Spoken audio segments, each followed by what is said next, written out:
Good evening, everybody. Welcome to the VMO TCUK, the penultimate round of the 2022 season here from Silverstone National. It's going to be a wonderful night of touring car racing once again. I'm delighted to be here in the commentary box. My name is Chaz Dracop, and I am, again, delighted to be joined by Aidan Millward. Aidan, it's a long time since, well, not only since we've properly spoken in Discord, but last time we commentated here together, we were actually at Silverstone, but it was multiple thousand horsepower American mail vans making their way around here. Do you think it's going to be much different tonight?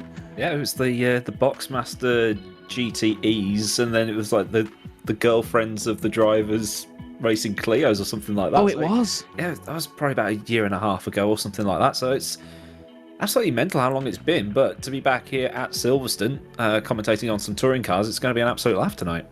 It is indeed, and of course the main difference now between the last time I saw these cars anyway and the obviously this season now, it's actually the hybrid element which has been brought in, which is fantastic to have in these cars. R Factor have done a wonderful job with the BTCC cars as of late. The BMW just being announced as well, which will be coming to the service very, very soon. It's just great to have proper touring cars, isn't it? Because across the last few years with a number of different sims, there's never been a real true sort of full-on laser scanned, properly developed touring car, has there? It's all been mods that are of varying quality, really.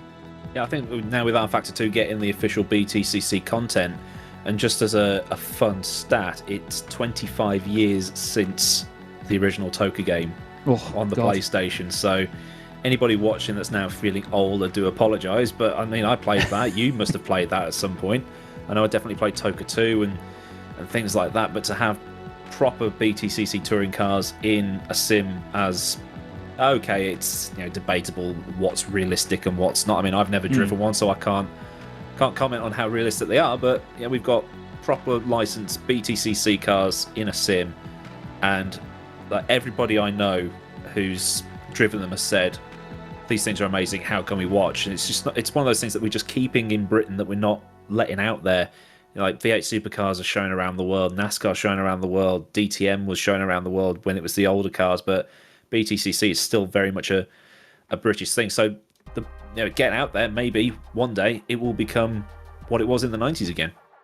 Yeah, hopefully so as well, because I mean the NGTC regulations are amazing. The cars look absolutely stunning. They make such a great noise as well. That's one of the things that no real sort of game or sim has ever properly captured. Maybe Toka 2 actually, it had quite the rasp and the proper gear change sort of pops and bangs that you would have had from the Super Touring era, but the sound is very unique from these cars. You would expect that, yeah, they might just sound like your everyday TCR car, but there's a bit of a difference in the sort of baffling and the way that the noise is produced. So I think it's great that we have such detailed cars, and cars that are good to drive, because you and I both know just how exciting touring car racing can be, but a touring car, a proper touring car, it's exciting to drive just on its own as well, isn't it? It's a proper spectacle with a big, massive lever of a gear shifter rather than flappy paddles like you get in TCRs, and that horrendously loud 4-pot turbocharged scream to go with it. Yeah, I mean, we were probably 2 years ago now, we were racing together at this track in this league. So very true. We'd watch them on the TV, every other Sunday. We'd race them in this, and now we're talking about them. So I think we've pretty much completed the set, haven't we, with these cars? So, and don't let these this bit of stock footage fool you. It is wet out there. The weather is very much autumnal Britain right now. I mean, I'm about 70 miles north of Silverstone, so it's been wet here. It's been absolutely sodden out there over the course of today, so we could expect 3 races all completely wet, which might actually be a first for this series. And it's been great to watch as well. We were having a quick look earlier on at practice, and you get the standing water, the rain effects and the reflections, and I mean, look at the state of it here. It's absolutely vile, but you can see now the drivers are lining up on the grid for the first race of the night. This is going to be, if I do my maths correctly, this is going to be round 25 of the championship. This 30-round championship that replicates the British Touring Car Championship oh so well. We've got the BMWs, the Infinities. We've even got some Subaru Levorgs and the Ford Focuses as well. There is one of the Focuses right near the front of the grid. And we're about to get things underway. We've got John Munro on pole position with Matt Richards alongside him, Callum Wilson and Dan Kell on row 2. Then it's Daniel Hurlock and Chris Butcher on row 3. Richards, the championship leader at the moment, and he's having a hell of a season of it so far. We're underway for the warm-up lap. Get everybody, hopefully, some sort of temperature in their tyres. Here's that grid again, then we'll recap it. John Munro, pole position, alongside Matt Richards, Ford and BMW. Callum Wilson in third, alongside Dan Kell on row 2. Then we have Daniel Hurlock and Chris Butcher on row 3. Jakub Kowalski is alongside Ross McGregor on row 4. We both had a similar reaction before when we saw Ross was on the grid. It's great to see him back. We then have Daniel Hyde in the Go for the Gap Racing Toyota alongside Dylan Platt in the Subaru Levorg. Kyle Benton is in 11th place with Tomasz Vak next up in 12th position. Scott Morris and Ben Willis make up the 7th row of the grid, followed by Johannes Lepit and Cameron Brewster for Drake Racing, just behind his teammate in 16th position. The back row of the grid is going to be made up of Chris Cobbett in the BMW and Phil Morby in the Ford Focus, a driver that we've both had some very big battles against in the past, to be fair, Aidan. Phil's a real staple of this championship, isn't he? Yeah, he's... I still haven't forgiven him for the accident at Thruxton in Season 1, where I was following Jack Nicholls and I pulled out to try and get a sniff at him, and to find that Morby was there broadside in the middle of the track at Church. And it was quite a horrendous accident. It's a good thing I didn't have a direct drive at that particular point. But yeah, John Munro, YouTube's own John Munro, coming to park up on the grid. Matt Richards giving it some beans to get those tyres warmed up. That depends on how long everybody else is going to be waiting, but it's going to be a great start heading towards Copse. Very famous corner in motorsport for varying reasons. A little bit of a dry line appearing on the track, so the cars managed to clear some of that water, but Morby is now in position, so it looks like the race is about to get going. And a couple of cars further on from Morby, I think it was Johannes Lepit actually just reversing on the grid there. I'm not sure whether he's going to get away with that, but you can see a big angle, as our producer has pointed out, from John Munro. Really points the car over Hakkinen style, but we're underway for the 25th round of the season. And off the line straight away, Matt Richards has flown in front of John Munro. Really good start from him, and Callum Wilson holds on to third place. There's reigning champion Dan Kell in the Ford Focus. Everybody else filtering through nice and clean so far. You can sort of feel the fact that they're tiptoeing, but you're right though, Aidan, dry line already as they go into Maggotts and Beckett's. A little bit later on the brakes there, a bit of argy-bargy in the background between Ross McGregor and Daniel Hurlock side by side. You can see in the bottom right of your shot there the view from Phil Morby as everybody tries to sort of scrape along the side of their rivals, but nice tidy first couple of corners at least, but there's good battles going on further down. Yeah, as they're coming up to Brooklands now, Phil Morby under the bridge, trying to have a sniff at a couple of positions. Everybody's been nice and clean, no carnage on the opening lap so far, but Matt Richards getting an absolute vintage Turkington-style BMW launch off the grid there, so he's probably using his flappy paddle clutch again. That's probably why he's been so good with it, but the rear-wheel drive just get an absolutely stellar launch, as they often do in these kinds of conditions. They do indeed. You can see attack mode 1 coming up on the left-hand side of the screen. That's when the drivers are using the hybrid, which they can deploy in the sim with these cars. It's a fantastic element to have as well. It's been really exciting to see the drivers operating it in the British Touring Car Championship in real life, but to have it come through and be effective on the sim as well, just as exciting. There's Johannes Lepit in the TR powered by Geeks Energy Subaru Levorg. Great to see that some drivers are still driving that absolute boat of a machine, but to be honest, in its prime, that was one hell of a touring car, wasn't it, when Ash Sutton won the title with it? Yeah, it's like watching the TWR Volvos again, wasn't it? Yeah. Except they had a bit of performance. It's one of those, it's like the 787B of touring cars. Everybody holds it as a cult classic, but really it wasn't that good, as Munro is being sniffed at by Callum Wilson, who had a stellar performance for Newcastle United at the weekend, although it's not the same guy, but it's great to see the cars very close. Richards is basically just checking out at the minute. He's got nearly a second on everybody else. There's a bit of a wobble there in the background.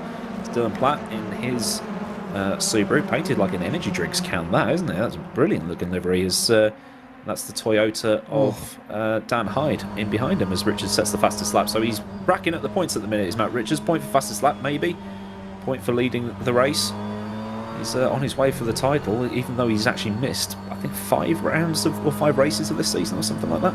Yeah, he didn't start. Last time we were at Silverstone, he didn't start races 1 and 2, and he missed the entire race meeting at Alton Park as well. But he's taken 6 race wins this season, the most of anybody. The most anyone else has got, is 3. He's got 15 podiums, and the most anyone else has got is 11.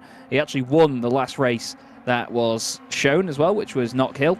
He's been on the podium for the last 9 races from Croft. Since Croft, Matt Richards has been on the podium in every race. It's been absolutely remarkable. But the thing is, he really clicks with that BMW. He knows it inside out by now. As you can see, Callum Wilson gliding the Infinity round the final corner, trying to stick with John Munro in front. You can see McGregor's name on the side of the car, but that's just part and parcel of things in R-Factor. Sometimes you can run in someone else's car, but they just haven't had time to put John's name on the window. Maybe they didn't have the vinyl ready. But look at how much these guys are attacking the curbs and the inside of these corners.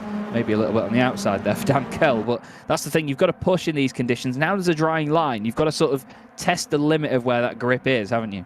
Yeah, the railroad system in R-Factor 2, which is basically how this works. It's like a dynamic rubbering in of the track. So if Daniel Hurlock was to take the Giovanardi line right round the inside of that corner, it would wear the water away at that specific point. It's not set like it is in other sims, so no matter where you drive, it's going to rubber up, and you can see it at some points that line is going to get wider as the drivers start making these moves into Brooklyn. So it's a very clever system. They brought in a big update for it, which changes the way it all handles, so it's a little bit more realistic than it used to be, but still probably something that none of the other sims have. Yeah, that's it. And you know, when you've got a road that reacts to what you're doing underneath you, especially when you get a real racing driver that comes over and uses the sim for training, it's the perfect tool to have, because you're not always going to have a track underneath you that feels perfect. You know, you might get there on a certain day and there might have been, I don't know, some sort of dust storm or something, or bad weather that has affected the circuit in a horrible way, left a load of rubber on from a previous race meeting. And to have a perfect track all the time is not what a driver wants, because it could fill them with confidence. They could go into the real thing and then have a really bad time. Scott Morris is having a bit of a bad time at the moment, actually having a bit of a battle there with one of the BMWs around him. I think that is Chris Cobbett that's with him in car number 44. Very close together indeed as they go into Maggots on the brakes. And now he tries to tuck the inside of the Subaru down the inside of the BMW. Sort of rear-wheel drive nightmare fuel right now with the slippery offline conditions, isn't it? Because, oh, hello, that was very scary there from Benton. But that's the thing. Even on the deceleration side of things, there's contact in front. Rip F. There's a big F in front. That is the Go for the Gap racing machine around. I think that was Dan Hyde, wasn't it, going through Luffield? Yeah, that's probably going to get a steward's report filed for that one, but yeah, that's just one of the things that happens. I'm surprised to see the Toyota just get launched around like that. Maybe the track really is that slippery, but as you see, Wilson just get a wobble on the exit of Copse, so it's still a little bit treacherous out there. But the front wheel drive to go around like that really shows how wet the track is. Yeah, normally in that situation you can just stamp your foot and save it and just turn into it a little bit, glide the car around, but no, absolutely no chance of that for Dan Hyde in that scenario. But right now, the top 5, I don't want to say stale at the moment, but it is a little bit sedate with how the battles are progressing. Here's another look at things. So this is Dan Hyde side by side with one of the Infinities. That was car number 9 that was next to him on there. I can't see the car number on the timing screen, unfortunately. Now he's down the inside, but then look, he's turned across him. Yeah, just doesn't quite leave the gap. But I think with the run that he had through Brooklands, I think he would have expected that he would have fully been ahead by the time they got to Luffield. Great avoidance by those behind, and well done to Dan for holding the brakes and leaving the car where it is. He decided not to sort of throw himself back into the middle of the road. Just trying to see if I could find out which other driver that was that he was involved in. I think it was Daniel Hurlock, actually, in the number 9. That was the, I don't want to say the offender, actually, but the car that turned him around, basically. But yeah, as you say, I think Dan just closed the door on him there, expecting to get rid of the overlap. More battles, though, going on inside the top 10. Cam Brewster here, side by side. Thrown up the inside of Maggots and Beckett's car out of shape. Oh, that's I'll have to see another look at that. I'm looking at this with my steward's eyes at the minute, because I'm the one that's going to have to go through all this afterwards and make sure nothing untoward happened. But you know, you look at it, it's like, well, that might have looked like an unsafe rejoin, but I'll wait until I actually see the reports for that one. But Cameron Brewster up into 9th there ahead of Jakub Kowalski, with a train of cars in behind him, so should get nice and spicy over the rest of this race. We're only 7 of 22 in, so everything's happening here tonight. We should make it rain more often. Yeah, apologies. I did say it was Daniel Herlock before, but on the timing screen he came up as car number 9, but it was actually Jakub Kowalski that was involved with Dan Hyde. So apologies to Daniel. But right now, we have a few cars getting more and more glued together in the middle here. Phil Morby started from the back of the grid, and that's a very cursed car branding logo down the side of it, to be honest with you. It's a mix of Toyota and Ford. But Morby's always had these sort of striking liveries on his cars, hasn't he? It's been like dazzle camouflage to everybody around him. I think the story goes is that he wanted to drive the Toyota, but he also wanted to drive the Ford and couldn't decide which one he wanted to drive, so he's gone. he's taken the Focus again, but painted it somewhat akin to the old BAR livery from 1999 with the... Just needs a zip down the middle, and that's sorted as he's under attack here from car number 85. That's Ben Willis.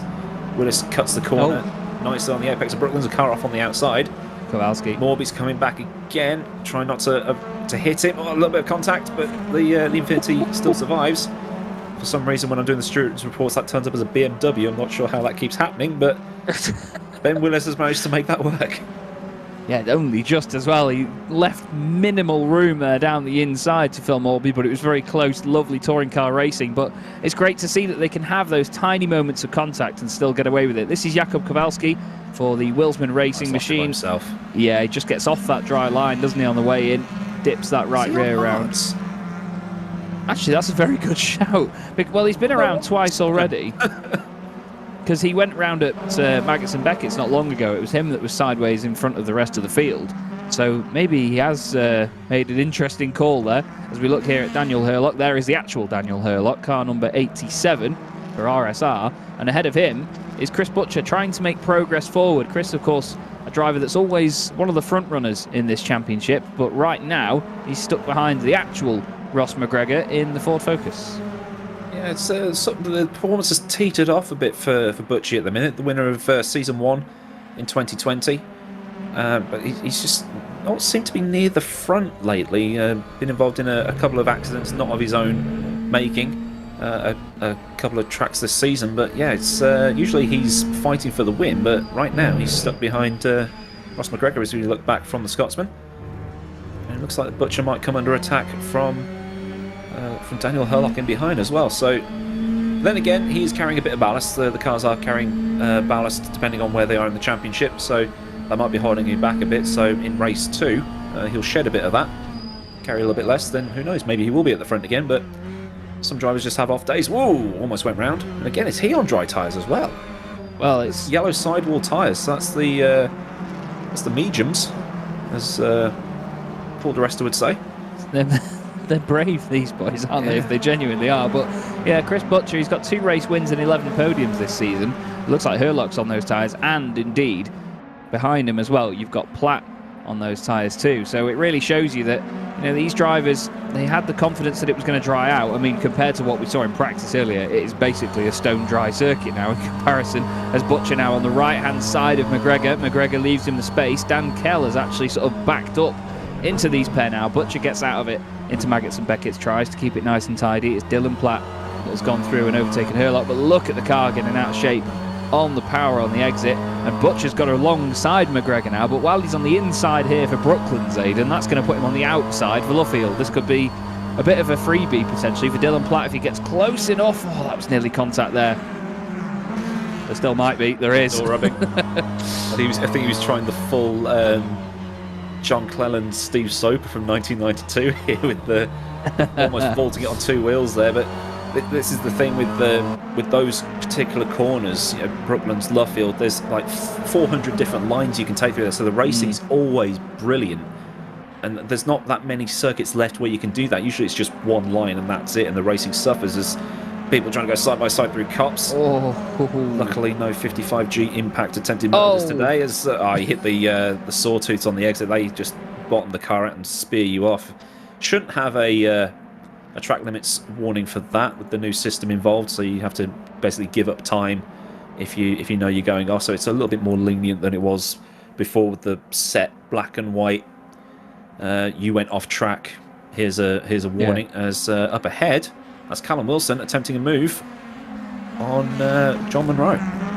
Down the inside, John gives him the room as well. Brake discs glowing as he makes his way through Brooklands and lovely stuff. Oh, straight off. That was Dan Kell losing positions, and Butcher's got 2 out of that. He's got up into 4th place, so he's got ahead of McGregor.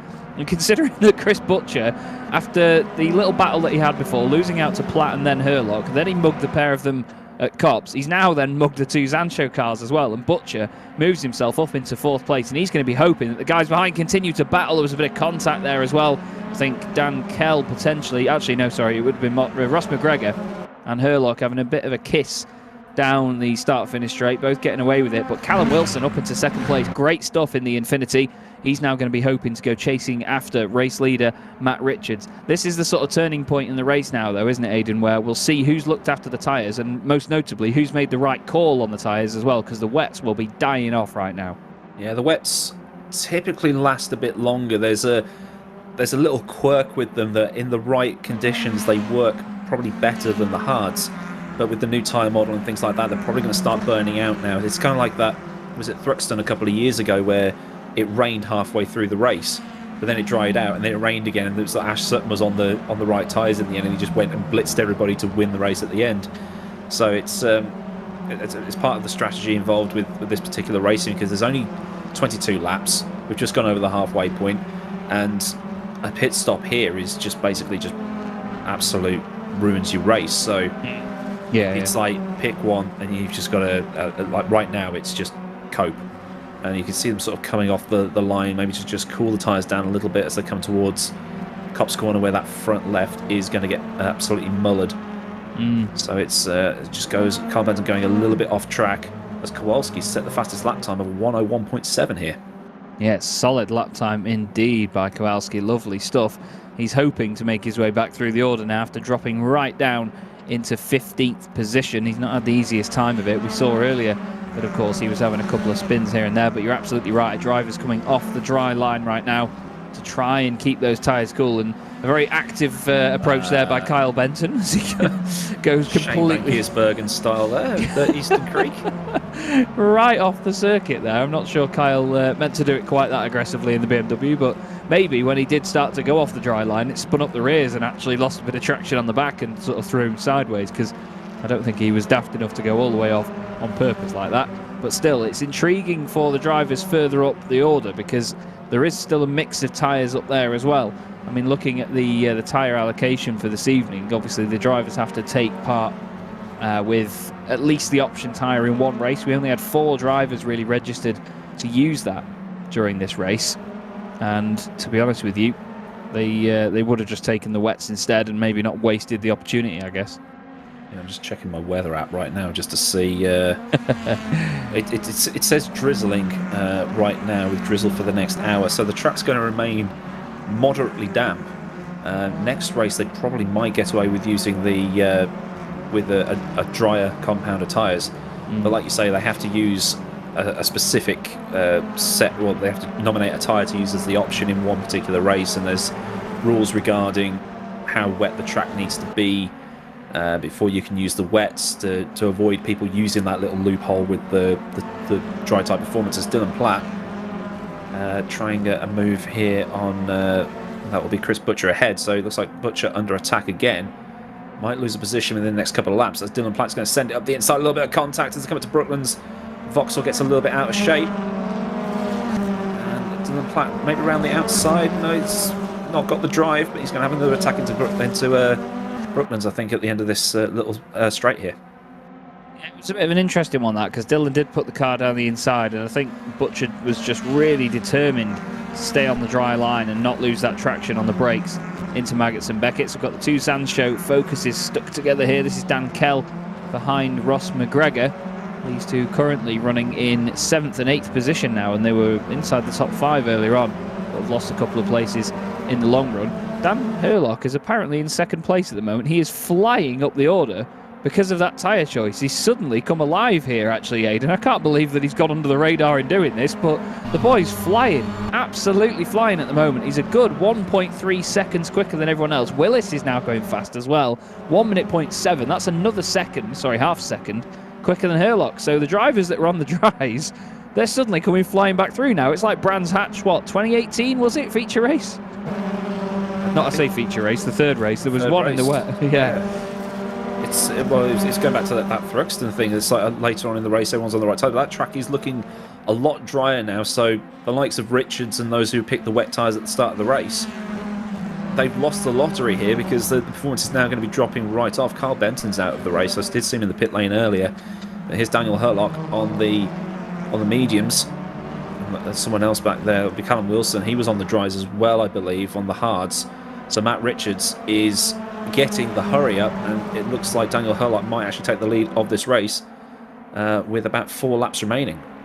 It's like Platt's coming with him as well. Now, the two of them were both making progress earlier on in the Astra and in the Lavorg, respectively. And he's gone round the outside at Copse. Nearly a bit of a touch between himself and Richards. They're going to be side by side to Maggots and Beckett's. And off the road goes Callum Wilson. He finds a gap on the right-hand side. Suddenly he's down the inside. Hurlock can break later, though. And there's a bit of contact between the two. The Infinity goes sideways and again and again and again. And then Butcher's down the inside as well. They're effectively 3 wide at that point. Echelon formation, boys. And then we've got Platt behind them in 5th. The whole top 5 covered by about 2 car lengths now. They're all moving around on the straight. Who's going to hit who? Somehow they end up single file. Platt's coming down the inside of Butcher. Wilson is just covering off that inside line enough. But look, Hurlock is almost coming to a stop, trying not to run into the back of Matt Richards, who somehow still leads this race, Aidan. Matt's trying to make that BMW as wide as humanly possible as Hurlock is in the hurry up again. Maybe a little bit of bump drafting. Oh, he's going to... It's a bit close. I thought Matt was going to come across and just get pit manoeuvred into the old pit wall here. Is behind. Oh, that was a bit of a Larry one, wasn't it? The car just going full slalom. But those 4 cars or 5 cars all in a shot of taking the lead of this race. I think Hurlock's got it done here. Those wet tyres are not hanging on anymore. He's just got that superior bit of grip, and once he gets the clean track in front of him, he can use every inch of performance he's got out of that car right now and then start to break away. Here's Ben Willis, who is cutting through the order as well. He's just gone through past the Zancho cars, as again we end up with 3 wide scenario here. Somehow Butcher's making this work as well, actually. He's on the outside of this. He's on the same tyres, actually, as Hurlock. They're side by side. Now it's Astra versus Astra for the lead. He's later on the brakes into Brooklands. Oh, and Butcher's mugged him. Butcher's absolutely mugged him with a cutback there. Hurlock's been his own worst enemy into Luffield as well, into the side of him there. Callum Wilson gives him a bit of a kiss as Hurlock now stays on the inside line, but somehow we were saying before that Chris Butcher's not quite having the performance we expected. Well, he's made this work, hasn't he? And look at Platt going past Richards. It's like a different car, completely different class. Richards was like leading by about nearly 3 seconds, and then the lead just evaporated. Butcher's now leading, Platt's in second, Richards now third. And Richards is in danger of losing third and the podium completely because the better exit has been had here. Richards could be down as low as 5th by the end of this lap. He could indeed. Hurlock looking really good right now, but like I say, he was his own worst enemy into Brooklands last time round. He was the one that was spearheading the run from all of the dry tyre sort of wearing cars, and then he's overdone it a little bit at the prospect of Chris Butcher taking the win away from him. There's only 2 laps to go after this, and suddenly the battle between Richards and Callum Wilson has just sort of been reignited again, but it's not for the race lead as we expected it to be earlier on. It's for 4th position between these pair right now, as the other 3 with the dry tyres on disappear up the road. Let's keep our eye out for where Ben Willis ends up as well, but this is Dylan Platt right behind Chris Butcher with this lap that they're going on to now, and then 1 more to go, so not long at all. About 2 minutes of this race left to go. Aidan, do you think Hurlock, if these 2 battle, could eventually get reeled back into this? Could possibly. It's about to happen. Oh, that's a good move. Very, very good. Fair play. Up, switch back. Yep, and he's tried to come across too far, hasn't he, on the right as Dylan. And Butcher's bounced off the side of him. I know Chris won't be pleased with that one, but as he has predicted already, Hurlock is now right back in this. 3 cars for the lead with 1 to go in slightly slippery conditions. This is going to get sketchy, I think, as Platt now holds on. Butcher fills that gap only just. Wow, there was nearly contact there. Flipping heck, I don't know how he managed to fit an Astra in that gap, but it must have been a perfectly sized gap between the 2. 1 lap to go now, Aidan, and to be honest, Dylan Platt's done a great job to get up to where he is, but he needs to hold on. Yeah, Butcher's under attack from Hurlock now, but it's got to hold on for 1 more lap. The last lap's always the hardest when you're leading, because you don't want to get complacent, you want to keep the guy behind. It's even worse when they're less than half a second behind, but safely through Copse.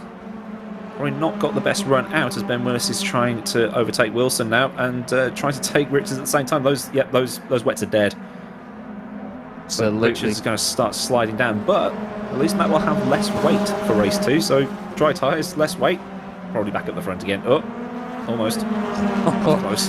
Yeah, that was a scary moment there for Wilson, just coming off the brakes a little bit to try and get back down the inside of Willis into Maggots and Beckett's. Herlock looks down the inside of Butcher, and that's perfect for Platt, because that could mean that he takes the win here in this one. As he comes round Luffield once more, he's got quite the gap as well at the front of this. Dylan Platt, who's only scored 7 points so far this season, pulls off the strategy, makes it work, and he's going to take the win in the first race of the night here at Silverstone in the VMO TCUK. The Levorg is back on top, and it's the two Astras filling the podium of Herlock and Butcher. And behind them, Ben Willis is just not able to get past Matt Richards before the line. Richards holds on for 4th position. Callum Wilson is going to finish in 6th place. But wow, that race certainly threw up a lot towards the end there, Aidan. That was an absolute corker to get us started this evening. Yeah, with the rain still lingering around, it might get heavier in race 2. You never know. So got some really good unpredictable weather. But this is what the BTCC is about, or TCUK is about, with these kinds of cars. With the weather being as British as it gets, anything can happen, and that's why it's so great. It's indeed, and of course with the tyre choices as well, you know, the drivers have to stick to quite the strict sort of regulations on that, and it's great that with touring car racing, you know, we have the hybrid situation, but we also have ballast on top of that as well, which is lovely to see. Admittedly, I'm not a fan of the fact that the ballast has been completely eradicated in the real world regs. I think it was a fantastic playing field leveler, and that's the thing with touring cars. Some people say it's quite complicated with your reverse grids and other things, but I don't think it's that bad at all. It just makes for exciting racing no matter what you see. There's your race result then. Dylan Platt takes the win for the first time this season ahead of Daniel Herlock and Chris Butcher. Having a quick look down, and I think, no, it's not Herlock's first podium, it's his 6th podium of the season. Matt Richards, car 4, P4, ahead of Ben Willis in 5th, just overtaking Callum Wilson on the final lap. Then we had the two Zancho Simsport Ford Focuses of Ross McGregor and Dan Kell. Following them was Tomasz Vak in the number 66 RSR machine, and John Munro rounds out the top 10. And don't forget, he started that race on pole position as well, went completely backwards in that one. Cam Brewster finishes 11th ahead of the two teammates Scott Morris and Johannes Leppit. And we have Phil Morby moving from the back of the grid up to car 14, P14. Jakub Kowalski did not recover much further after getting to 15th place. Then Dan Hyde and Chris Cobbett were the last finishers. And unfortunately, Chris's teammate at Vulcan Motors Racing, Kyle Benton, not finishing the race. But still, great prospects for the following two races of the night, rounds 26 and 27 to come though, Aidan. And to be honest, I'm kind of hoping that the rain does come back again, because it just makes for such excitement and great unpredictability, doesn't it? Yeah, it does. It's like I say, that's what makes the BTCC the BTCC. It's the weather, the cars. Like these are the cars that you can buy from pretty much any showroom in the UK. And like, I don't know about you, but when it was Super Touring, you picked your allegiance based off what your dad drove. So I was a Ford guy, and now you can still identify each car. So that's a Focus, that's a Civic, that's a Subaru, that's an Infinity, even though you can't buy the Infinity anymore. But that's why it's so relatable and why we love it so much, because they are basically cars that have been crashed through a Halfords and then raced. Absolutely. And I mean, I remember the wonderful story about the fact that John Cleland used to race so passionately and so brilliantly for Vauxhall, of course. But then he owned a Volvo dealership. So when the 850 came out, he says business went through the roof, because people would come in and say, "Is that the car that was racing on the weekend?" And he couldn't sort of turn and say, "Well, no," but because it was, even when it was the estate. So, you know, it really helped the car, and the whole sort of sales performance went through the roof. But still, again, you're absolutely spot on, mate. They are very relatable machines and really enjoyable to watch as race cars. We're going to take a quick 10-minute break here on the VMO TCUK stream, just while we get the next race all prepared and everyone ready to go for one more time this evening. And then we'll be right back with you. So from me, Chaz Draycott and Aidan Millward, and our wonderful producer, Mike Yao, we'll see you in a few minutes' time.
The VMO TCUK here from Silverstone. Chaz Draycott and Aidan Millward in the commentary box with you, with Mike Yao on production. And we're just about to get set for the second race of the evening. This is going to be the 26th round of this 30 round championship. To be honest though, Aidan, we thought it was going to get a little bit sedate during that first race, especially near the front, but then all of a sudden with the track drying out, it really threw up a curveball, didn't it?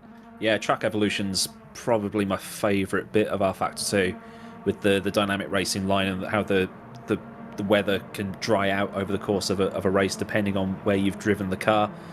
So yeah, I'm looking forward to this one where the track is quite a lot drier than what we saw for race 1. We've got Dylan Platt starting on the front row from pole position as he finished the first race alongside Daniel Hurlock, with Chris Butcher and Matt Richards on row 2. Then it's Ben Willis and Callum Wilson on row 3, ahead of Ross McGregor and Dan Kell, the two teammates, on the 4th row. Thomas Vack is next up, ahead of John Munro, who actually starts this one from 10th. Cam Brewster is 11th, with Scott Morris in 12th alongside him on the 6th row of the grid. Next up is Johannes Leppit alongside Phil Morby, car 14, P14. Jakub Kowalski in car 9 will start in 15th place, with Dan Hyde in 16th position, and at the back of the grid in 17th place is Chris Cobbett in the BMW. I've just had a message off John Munro before they set off on this lap, Aidan, and he said, I've not done a single lap in the dry on this track in any stage, so this will be interesting. Well, if it all goes wrong, we know who to blame. We do indeed. But I mean, like, everybody knows Silverstone, even the shorter layouts. I'm sure everybody's raced them at some point. So I mean, he'll figure it out. Yeah. He'd be right, no problem.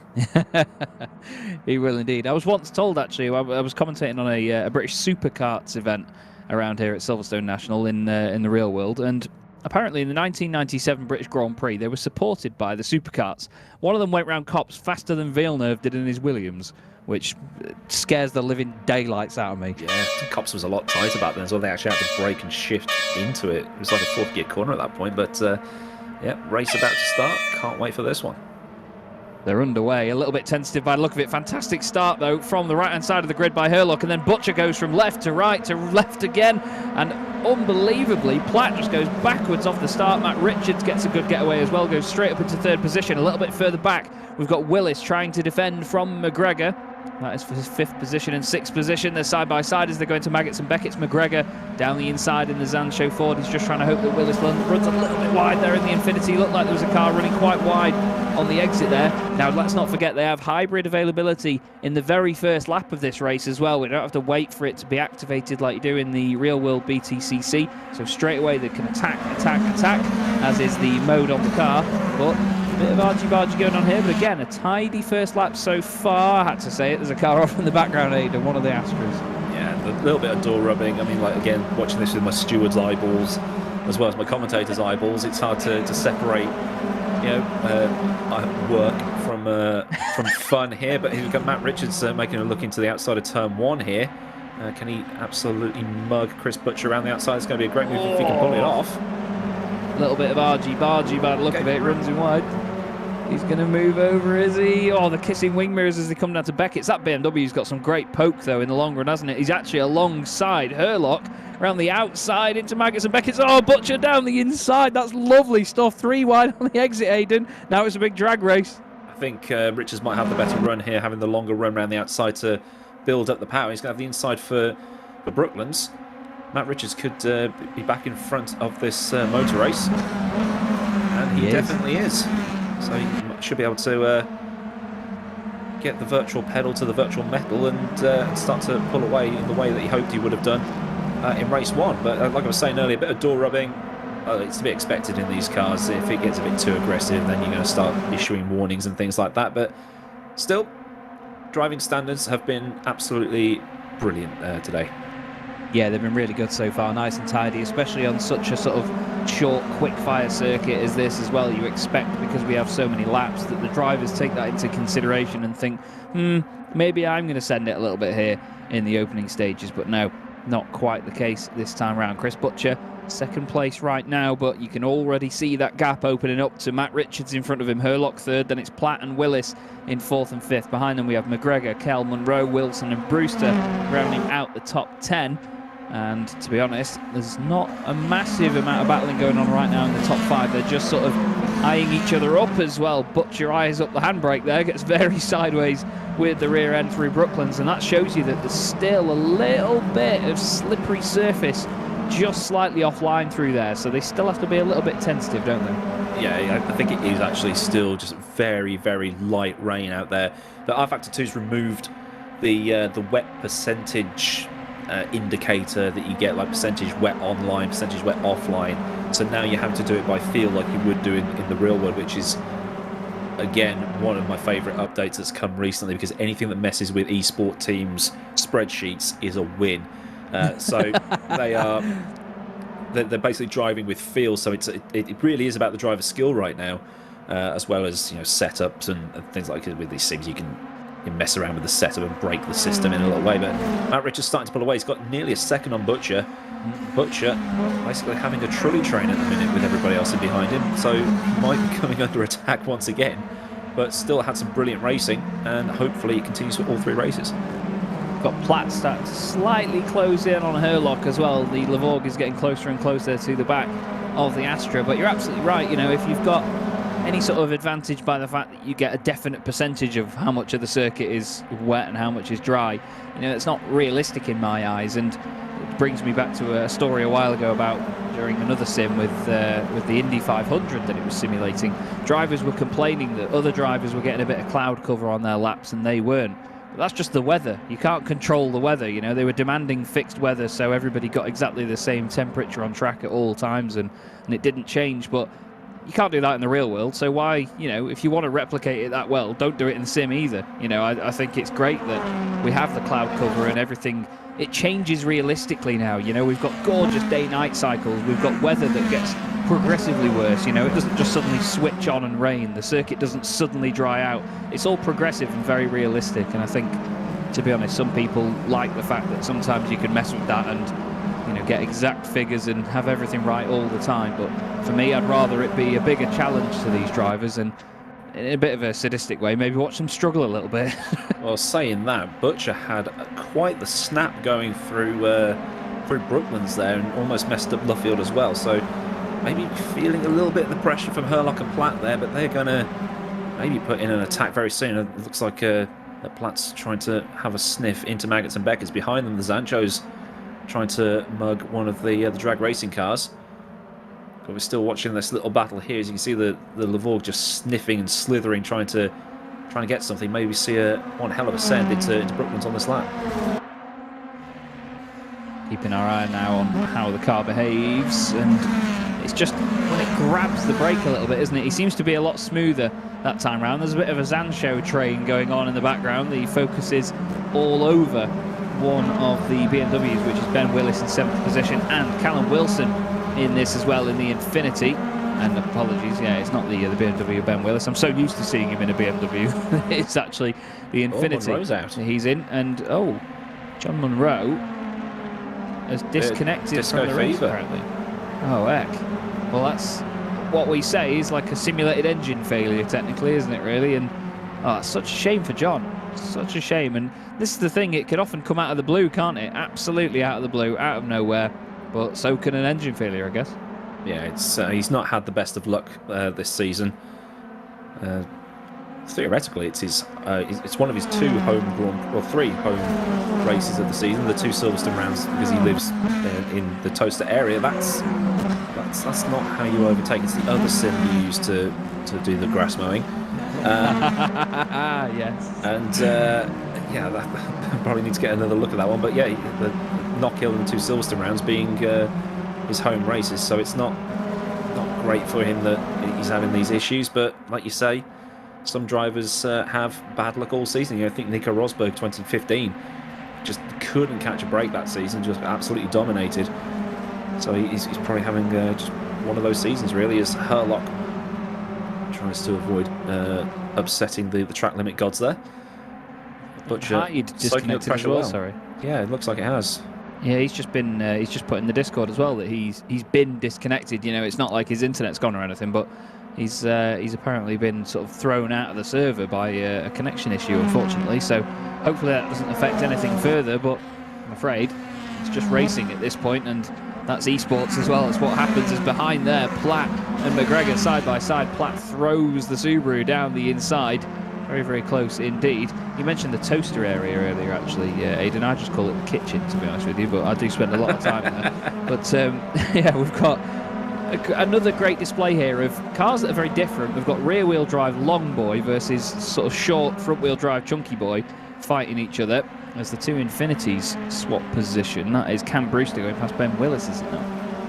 Yeah, it definitely is. See the very realistic writing on the windows there, using the exact same font. So Helvetica for the name, and then Impact for the numbers, as is used in real life. So you can identify your favourite driver, which is probably one of the great bits about touring car racing. It just needs that fluorescent strip now for the pit stop. Yes, it does. As Cobbett is in the pit lane and has been there for some time, so must have picked up a bit of damage. Getting that fixed, or maybe he's picked the wrong tyres and he's just thinking, oh, better get rid of those before someone throws me out of the race. But Dylan Platt in that the Butcher train, or all aboard the Butcher bus, I guess, if Trolley train, Butcher bus. So they're going to start trying to want to get past him, but he's making that Astra pretty wide at the minute. If Platt gets to the front, it'd be the Platt parade, wouldn't it? Yeah. I've got splinters from the bottom of the barrel for that one. Herlock in third place, though. He's sort of stuck in the middle right now because he's got that very evil-looking Subaru behind him, and there, the bunda of Butcher in that Astra in front of him, very much filling the screen. But again, look, you can see a bit of tentativeness on the brakes into Maggots and Beckett's. Doesn't quite work out for him. And now into the slipstream goes Daniel Herlock, but it looks like Butcher's got a really good run off the corner. Wow, that car looks like it's just disappearing off over the horizon, to be honest with you. Hard on the brakes again into Brooklands. It's another corner where you want to turn in as early as possible, but it's actually quite a late apex to get it lined up nicely for Luffield. And no matter how many times you go around there, or at least I find anyway, how many times I go around there, it always catches me out. I think, oh, it's just one long, smooth corner. I'll turn in a bit earlier this time. And then there's that really pointy bit where the actual apex is, and you need to be careful. Look at them all on the hybrid, though, Aidan. They're all really attacking this right now. Yeah, the hybrid is for the whole race, I believe. I actually, admittedly, haven't had much time to play around with that through doing other things as well as YouTube stuff, as the Zanchos are joining in on this party now. It's yeah, they're all having a nice day. It's almost like one of those track days where you're not allowed to overtake, but you just got to stay. Oh, Butcher's gone wide, and that's gonna not put him in good stead for this run down the Wellington straight towards Brooklands, as Richard's just enjoying himself up front at the minute. Yeah, he's opened up that gap now and started to disappear away from everybody as this battle starts to erupt behind. But Herlock needs to be careful now, because if he starts making moves on Butcher, Platt will take the advantage straight away, and he's going to try and come through. But then Platt needs to be careful of McGregor. McGregor needs to be careful of his teammate Dan Kell, but he's going to be grateful for the fact that it's his teammate behind him and not just some foreign team driver sitting there all over the back of him waiting to take advantage. At least he's got a bit of a rear gunner there in Dan Kell, but Chris Butcher's having to work very hard indeed to keep fellow Astra driver Herlock behind him, and Herlock needs to wait and pick his moment. You can see cars a lap down there ahead of Matt Richards, who's barely in the shot at the moment because he's that far ahead. And the Infinities are starting to queue up behind the Fords now as well. It's actually quite neat and tidy in terms of manufacturers, because we've got the Astras leading the Subaru, the Fords leading the Infinities, and then at the back of it, spoiling the symmetry, we've got Phil Morby in the very garish blue and red machine trying to get involved as well. It's like Noah's Ark at the minute, going 2x2 onto the boat. Butcher's not had the best run through Brooklands again, maybe just trying to defend a little bit through Luffield to prevent the run out the other side, as full Tokyo drift in the background from the Subaru. That was Dylan Platt. That was beautiful. That was well great. held. I know, that was mad sideways from Dylan Platt, but it sort of started to glide into it, and it looked like one of those moments where the car breaks away so slowly that you don't notice at first, and you think, you know, I'll put my foot in a little bit, and, you know, just get the rear end around a bit.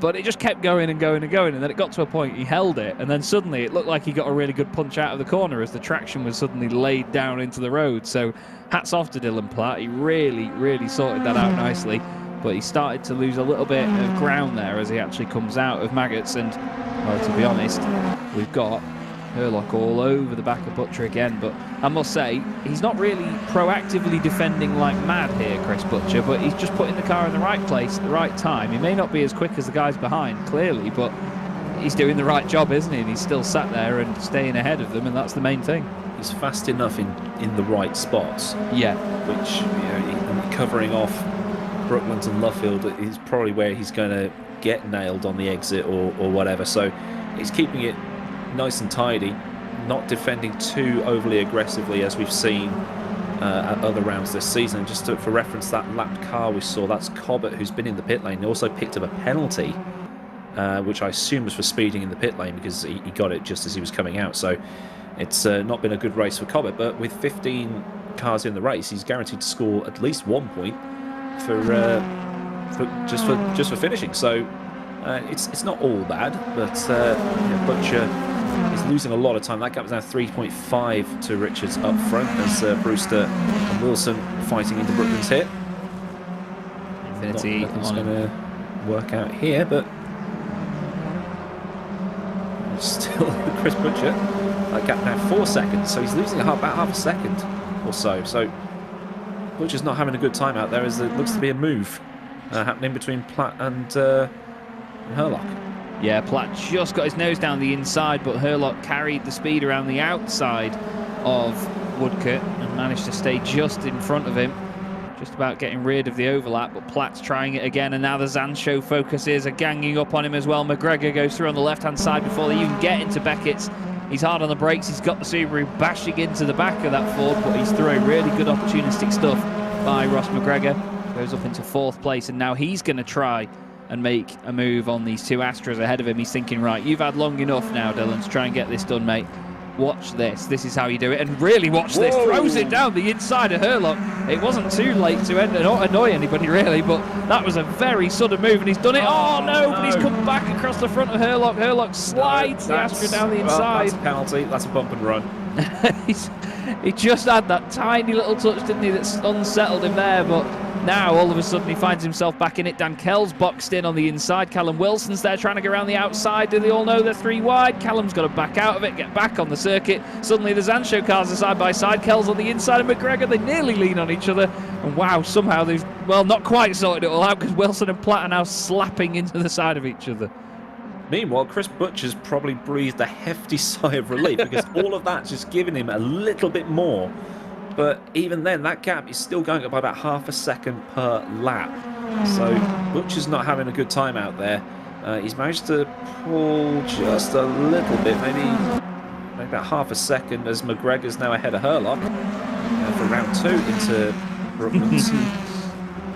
But I think that's Herlock. It's been done by both the focuses. Don't make any more contact. Oh, there was. I could just hear the sigh of, oh God, I've got to sort this out. Only if it's reported, though. That's true. It's not reported. I'm not looking at it. There you go. You've heard it here first. Well, I'm sure they've all heard it before anyway, to be fair. But yeah, Cal and Herlock just bouncing off each other a little bit through Luffield. And now again, Dylan Platt late on the brakes, tries to go around the outside of Callum Wilson. Callum's got to leave him the space. And to be fair, Platt's done a pretty decent job not to go too far off the road. And oh no, that's Cam Brewster going off the road indeed to go through. Callum Wilson has to come over to the left. Platt just about gets into the back of him. Phil Morby's involved now behind the pair of them. Wow, how did they all still make it into Beckett's there, Aidan? That was a bit of a miracle. No clue, as McGregor and Kell have swapped places. I don't know if there was a bit of team orders going on there. But it looks like Kell can now attack Butcher. 9/10 of a second between the two of them, as there's a lock up there for McGregor. You can identify the 2 Zanshow drivers not just from the numbers on the car, but also the fact that Dan's got the red, which is probably the same colour as his Ford Sierra that he races in real life on the sort of front splitter, and then Ross has got or John Ross, whichever one it is. I know they're driving the same car, but he's got more of a turquoisey, sky blue, cyany, paddling pooly type of colour on the bumper as well. So paddling, just little details that Chaz didn't notice. That Chaz doesn't notice, and you're the pro here. God. Oh, it's mere pixels.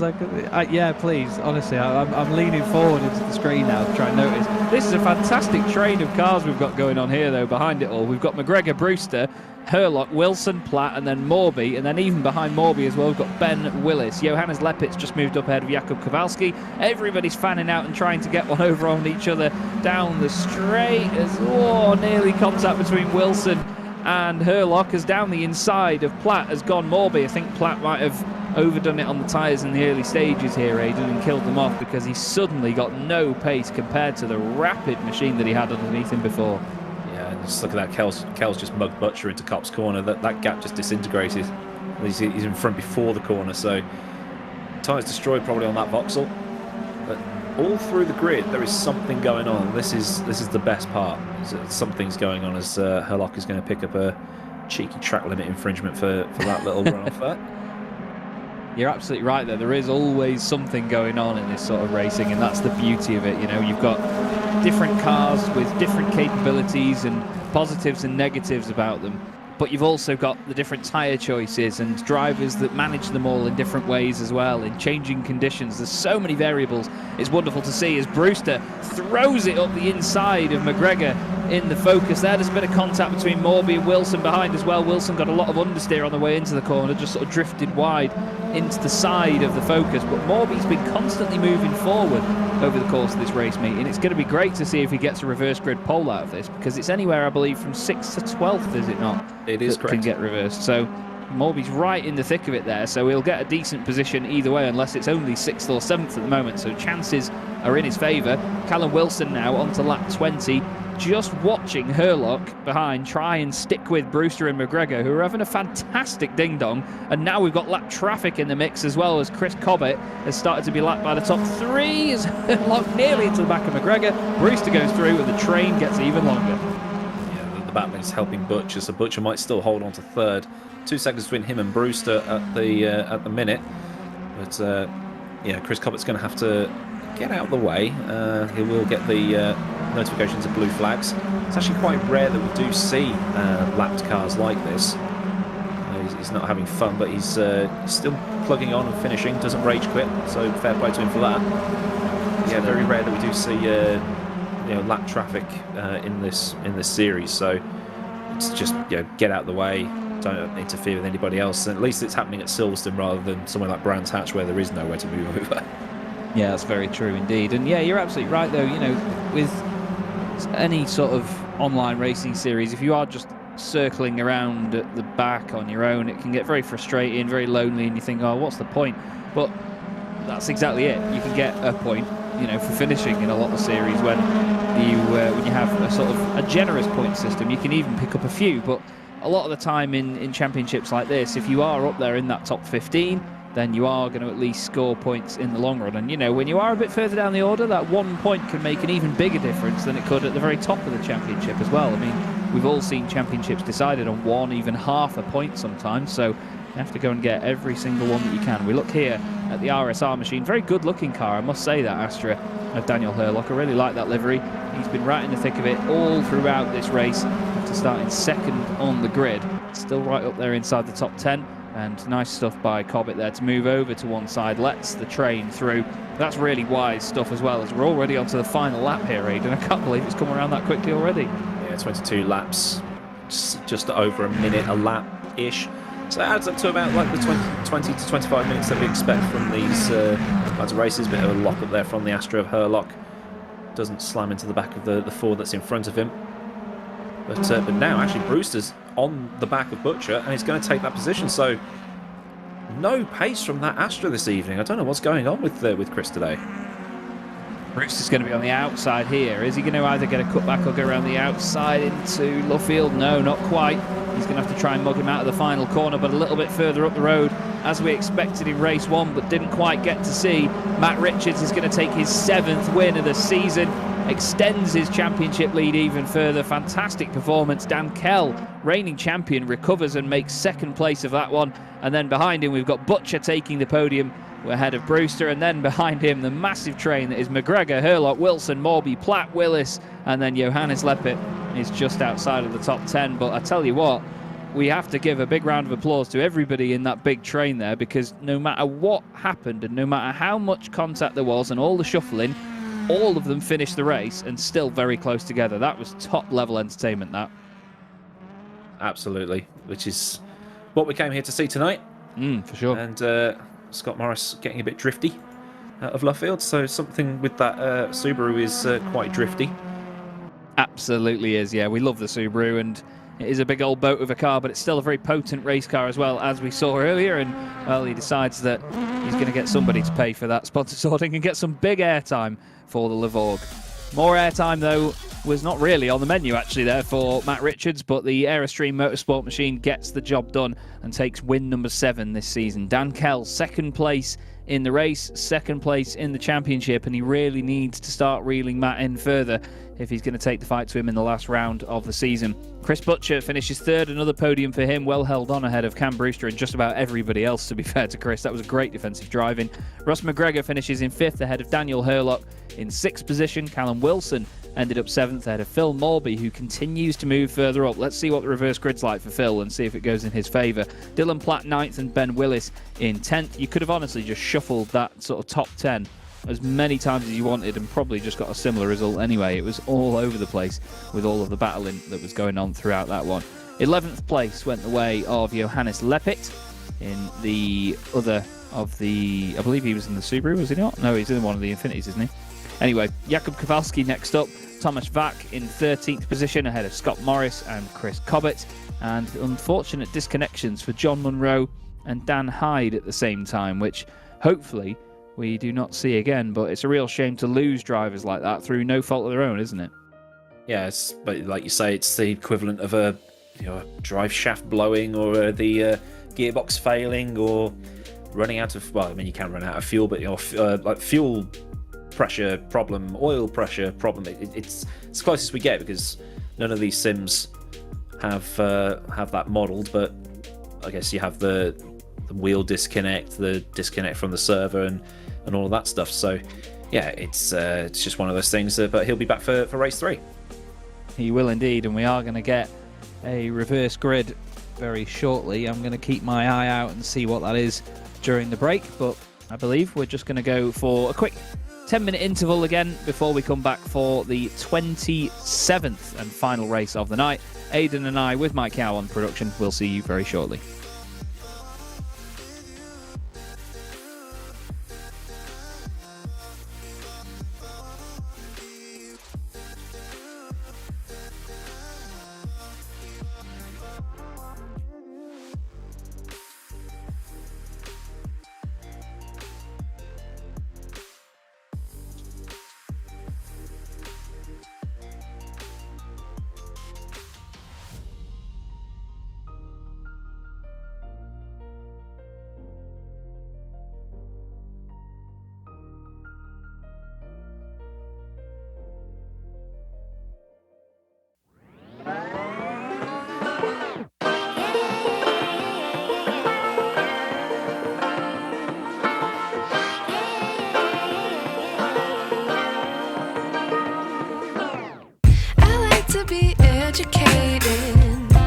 But I'm so frustrated.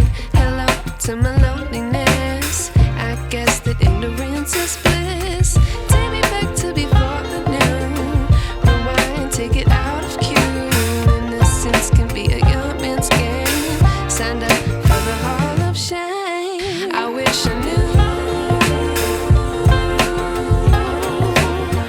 how much I miss not knowing. Screw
I wish I knew.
Hello again, everybody. Chaz Draycott and Aidan Millward here for the VMO TCUK, the Pixelate VMO TCUK Series of 2022 here at Silverstone National with Mike Yao on production for the final race of the night, round 27 of the 2022 season. And to be honest, Aidan, we've had an absolute belter so far. The first race was great because of the changing conditions. The second race was great because of that massive train of cars we had in the midfield. And now we've got a bit of a reverse grid to go with it. Only 6 cars swapped around, though. And this third race, well, it's usually the feistiest one of the lot, isn't it? Yeah, race 3 is always the one, because the people that usually win, they're a bit further back, so they've got to fire their way through. So we usually see some great overtaking and some moves, or you could just see someone do a Turkington and just take the maximum that you need. But the grid on your screen there, so Willis, Wilson, McGregor, Dan Kell, it was 8th position that was that drew the lucky dip, I guess. Thomas Schwach on his debut in the series. He's in 9th with YouTube's John Monroe in 10th, Cameron Brewster for drag racing in 11th, and someone else was there in 12th. But 13 is Johannes Leppert, Phil Morby with Team Atgani. That stands for All the Gear and No Idea, which is a great name because it just sounds Italian, which is great. Jakub Kowalski in there as well. Chris Cobbett, after that absolutely awful race 2, he's got another chance to make up some places in race 3. I think some of that might not have updated in time because we've actually got Herlock on pole position. Most of them were right, but there was like 1 or 2 that were in a different place there for some reason. We've got Kowalski and Vak he's actually 13th but showed up on there as 9th, but the rest of them seem to be correct, which is a strange one, but still everyone making their way round to the grid now to line up. Herlock right near the front of the grid again this evening. He's got McGregor alongside him, who's going to be definitely hoping for a race victory. So far this season, Ross McGregor hasn't taken a win, but he's had 5 podium appearances, 1 at Snetterton, 1 at Croft, 1 at Thruxton, and 2 of them here at Silverstone. So he's going to want 1 higher now to take the race victory outright. There is the view from John Monroe's car in the bottom right of your shot, and we're underway for the 27th round of the 2022 season, final race of the night, and it looks like a solid start by Herlock. He gets a really good launch and manages to stay in front in towards turn 1. There's Brewster around the outside of Matt Richards as well. Brewster didn't get the initial launch off the line, it seems, and Butcher's actually got ahead as into Beckett goes Ross McGregor down the inside, which becomes the outside. No, he's turned across the front of Herlock, and now Butcher's going to try and take advantage of this indeed. Can he find the gap in the middle? No, he goes to the gap around the outside. Everybody else seemingly keeping it nice and tidy. You can see Morby's car poking out there, but again, feisty stuff straight away, Aidan, but no one falling by the wayside. Yeah, like I said earlier, the driving standards tonight have been absolutely impeccable. Compared to other rounds we've had where we've had to have some words about people being too overly aggressive, but Ross McGregor is currently in the lead of this race. Dan Kell has just moved up into 3rd. He's all over the back of Chris Butcher, who was his championship rival for last season, but McGregor half a second to the good at the end of lap 1. Yeah, he's doing a great job, and Kell is now side by side with Herlock as well, who's tried to take advantage of that little battle going on. There's bollards and all sorts being chucked completely off the scenery to the right-hand side of our shot there. Everybody making their way around Copse once more. Kell does move up into 3rd place. Richards is 5th at the moment. The other side of Herlock, he's got Brewster just behind him in 6th spot. Then we've got Callum Wilson. Ooh, McGregor takes a very deep inside line there through Beckett's, clips a bit of the grass as well, running all over the curb. And look at it now, he moves over to the right to try and break the slipstream as soon as possible. There's 1 20-wheeled car further back in the order as 5 of them are completely nose to tail. You've got to love the depth of field effects as well on our factor. The blur is just gorgeous. They've really, really nailed it compared to a bunch of other sims, to be fair. McGregor, though, well, he's nailed this start, to be honest with you. And he's going to be praying now, isn't he, Aidan, that Kell has a go at Butcher and just saves him that bit of aggro for now in these opening laps. Yeah, that's what I'd want Dan Kell to be doing right now. Is Dan has a lot of real-world experience, going to a lot of racetracks with his dad, and to paraphrase a certain British touring car commentator, I know his dad. Great guy, and like Dan knows how to handle a virtual and real-world motor car, so he's definitely got the experience. And with 0.3 of a second between him and Butcher, an attack might be happening soonish, as attack mode lights up the timing screen here. You can barely see the cars because everyone's using it. Yeah, indeed, everyone using the hybrid as much as they can early on to really establish their positions in this race. get overtaking moves done while the field is nice and close together. That's the thing. You don't want it to spread out, and then all you have to do later on in the race is use your hybrid to sort of fill the gap ahead of you rather than using it to overtake someone directly. But again, we find Butcher thrown straight into a defensive scenario. Dan Kell not on the hybrid here as he comes around Woodcote once more. He doesn't need to use it as much because he's in the slipstream of that Astra in front of him, but he knows now that his teammate is starting to break away at the front. He'll know as well after that second race of the night that Astra really isn't looking strong around here this evening. The THR machine certainly having to work very, very hard, but there's so many other drivers in the background having a good old scrap in there. We've got Willis having to go at Morby with Dylan Platt involved in the Subaru as well as Kell tries to open the door down the inside. Doesn't quite make it work, but boy, he's getting close on occasion here to overtaking the man in second place, Chris Butcher. Yeah, yellow in sector 2, so that's around that region. Maybe someone's just had a bit of a half spin or something like that. Colbert's up into 15, so he's having a better time already. As Dan Kell trying to mosey around the outside of Chris Butcher goes onto the little AstroTurf. Here comes Matt Richards in that black BMW, just stealthily in. I mean, like stealthily, he's driving that thing like it's an SR71 with the speed it's got. It's absolute rocket ship. That BMW is. This is what happened. That's a well, that's a report.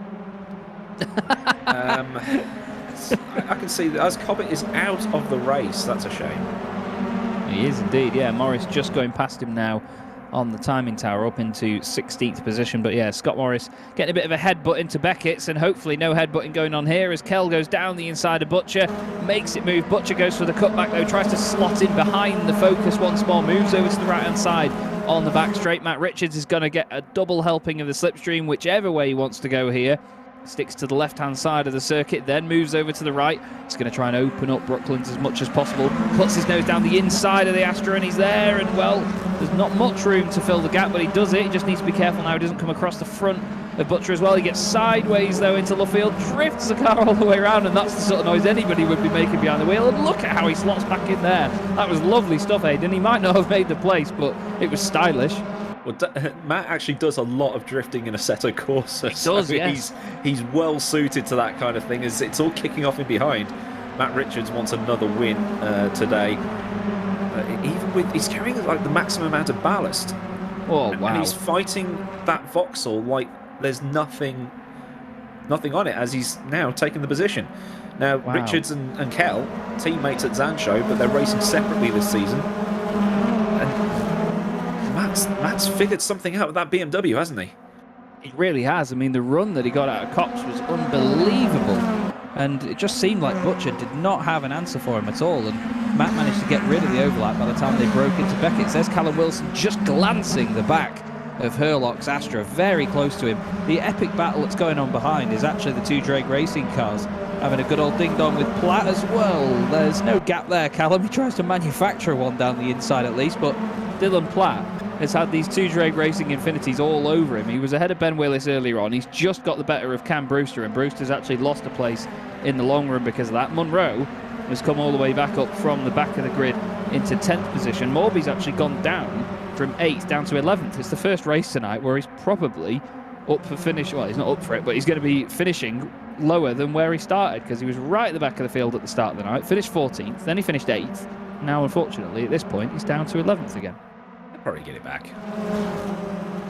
Was it Stingray? Anything can happen in the next half hour. So it's. I mean, like Phil Morby's like a very much improved driver over the last couple of seasons. Season 1, he was involved in accidents left, right, and centre and things like that. But he's really sorted himself out. He's actually a really solid driver at the minute, doing really well. So fair play to him.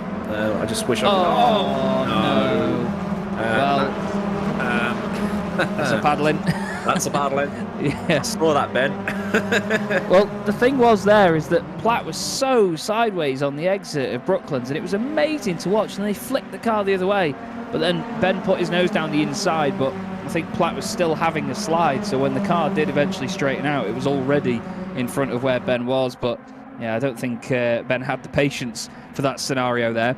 Like you said, though, we had two Zancho teammates here, effectively. Matt Richards all over the back of Dan Kell, reigning champion at the moment, second in the championship, ahead of current championship leader in that BMW, Matt Richards. 7 race victories so far this season for Matt. Nobody else has got more than 3. Dan Kell only has 2 with 6 podiums, but Dan's other point-scoring performances have been so consistent. That's why he's right up there in the title fight. So 1-2 for Sancho at the moment, which makes me happy, and I'm sure you as well, Aidan, at the moment. Absolutely. Technically a 1-2-3 as well. But I must say, one of my drivers of the evening at the moment has to be Herlock. He's in 4th position here. Here's that moment before for Platt. You can see it gets sideways again. He straightens it up. Then all of a sudden he's back in shot sideways, and you can see the nose is pointed further in than the apex. The car is already going around, and there's that tiny little kiss. And unfortunately, with it being a rear-wheel drive car, that's all it needs to go around, isn't it? Yeah, it's not like the party trick that you have with... oh, hello, this is Matt Richards making his way up into 2nd place. Yes, indeed. And that thing looks so... Like, because we're watching it on Discord, and the thing's all compressed because Discord. That BMW looks so sinister with the lights on. It's like something like Knight Rider or Transformers or something like that. It's like a middle-class Batmobile, isn't it? Yeah. It really is like Batmobile on finance, to be honest with you. The Batmobile, Retmobile. Yeah, that's it. But Herlock right now, he's just queuing up behind Kellen Richards to try and have a go. Then you've got Callum Wilson in there as well. And Chris Butcher, well, he's not able to really have an attack. He's just sort of waiting for the fireworks to go on in front of him so he can then try and take advantage of it. But there is a big gap behind them, so they don't need to worry too much at this point about trying to open the door in front of them or try and go for a move. The only problem is when you've got a car right up behind you. If you risk a move, you can compromise yourself and then lose a place when you've been trying to gain one. So with this bit of daylight behind them, they might have a bit more confidence here. But Herlock, honestly, I'll say it again, it's been really one of my drivers tonight to really keep an eye on. One of my favourite drivers to watch because he's just always been in the thick of it. But no matter what, he's always been up there as well. You know, he's not lost a massive amount throughout all of it. Yeah, he's kind of like the sleeper of the grid at the minute. He's just there. It's like, oh, he's there. Okay, that's cool. But he's holding everybody up. He's having a crack at the champion. Callum Wilson as well. He's done really well this season, being up there and things like that. But I'm like, Butcher's now dropped back to 6th. So probably just maybe some people just don't have time to prepare, to practice for that kind of thing. So maybe it's just an off weekend, but an off day for him. I know he's racing in GPVWC, so a different type of car completely, going backwards and forwards. I mean, I tried to do that last season, Brands Hatch happened, so yeah, I can only commit to one series at a time. But fair play to these people that can drive multiple cars one day and then another day and stuff like that. So can't fault Chris Butcher, but today it's just not been one of those days. Just want to bring your attention to the unbelievable amount of pace that Herlock's Astra had as he came out of Luffield and across Woodcote. He drove around the outside of Dan Kell and then slotted in front of him before they got down to turn 1 and made it look absolutely effortless. And Herlock is really on a mission here, on for another podium. Coming into this race meeting, he had 5 this season and 1 race victory, which he got, actually, funnily enough, at race 3 at Silverstone last time we were here earlier in the championship. I don't think he's going to get that at this point. 10 laps to go. He's only, well, I suppose he's only 3.6 seconds off McGregor, but to get up there, he first needs to get past Matt Richards. And I think everybody knows that unless you've got very different tyres on in specific conditions like we had earlier, that's a very tough prospect no matter how you look at it in that BMW. You said it before yourself, Aidan, that Matt just has found something in that BM to make it really click. And right now he's showing that with it being at the top of the standings and second in this race. Well, if you can have a crack, you can have a crack. You know, you take it, wouldn't you? It's like GP laps with his historic league where he beat Yerny Sivincic on pace. So if you get the opportunity to have a go at someone, I mean, Matt Richards, he did virtual Le Mans in 2020. He's done all sorts of stuff. So he's a very well-rounded driver. Competes in a wide variety of stuff. So if you're someone like that and you think, oh, Matt Richards, yeah, I'll have a crack at him, why not? But that's racing, isn't it? He's like, you want to get as far up as you can. So if Herlock wants second, Herlock can go for second. He's got the pace to do it, so go for it. Well, yeah, that's it. I mean, I've seen so many arguments and discussions recently about what drivers are entitled to or whose corner it is on a racetrack and so on. And it always makes me think, well, it's a racetrack. They can put the car wherever they want. People saying things like, oh, you don't overtake at that corner, or you don't go for a move there. But it's a racetrack. You put the car wherever you want. You attack whoever you want on the racetrack whenever you want. That's the whole point of it. You've got to try and overtake the people around you. It's not who's entitled to what and where and places you should and shouldn't do it. Drivers are entitled to make their own decisions and do what they want. So if Herlock does want to have a go at Richards, absolutely. I was just saying that basically it's a bit of a tough nut to crack right now is the Richards BMW, but still you can see that a lot of them are on the hybrid out of Luffield and down the start-finish straight as they come around Woodcote on this national circuit. It's one of those real gems on a calendar, isn't it, in the national circuit? It's not the most complex of things in the world. It's not a massive amount of undulation, but it still works. But you've spotted something, Aidan. Yeah, Callum Wilson has got a penalty. Track limits, most likely. So Richards went a bit wide through Copse. So it's track limits finally starting to catch up with people. Like last year with the old track limit system, that would have just been pinging penalties after penalty after penalty after penalty because it was just so strict. It was very black and white, like it is in other sims. So with the new one, where it's just like it gives you an opportunity, you have like a set amount of time you can gain, so you can. It's a bit like the old V8 supercars system with the curb at Adelaide, where it's like it's 2 laps left to go. I've got 3 strikes. I'm just yeeting it straight across, so you can't use them up in the way that you could in before. So, but you just take too much. White line's a white line. You cross it, you're going to get pinged. We've just had a message of John Monroe. He's been disconnected again. Yeah, I saw that. Out of this race. So unfortunately, it's really not come together. Considering he started on pole position at the very start of the night for John, it's all gone downhill from there, I'm afraid. And we will not see him get a race victory or anything tonight. I'm impressed by Daniel Herlock staying this close to Matt Richards, and all the time while they are pushing like this, they're actually breaking away from the cars behind. Dan Kell in 4th position is now 6.1 seconds off the race leader, which is Ross McGregor. Once again, he's absolutely checked out here. Ross is looking really good right now. I mentioned earlier that he'd be after a race victory because he's not had one yet this season, but he's had 5 podiums. And he wanted to go one better. He's on track to do that at the moment with 7 laps of this race left to go. And still there's a big train behind them, and still the likes of Platt and Morby are involved. Actually, sorry, it's not Platt, it's Leppit that's involved in that one. So he's really snuck up the order here, actually, hasn't he? Yeah, it's great when you see drivers sneak up through the order, because then it gives you that surprise of... It's not like a, what are you doing there? You're not good enough to be there. It's just like, oh, well done. Oh, there's Morby off the track, so that's it's going to be the track limit calculation device TM going after that one. It's a weird system to get used to, but I think it works a lot better than what we had before. But this train here, drivers fighting over the positions, all very clean. It's almost like watching the real touring cars at the minute.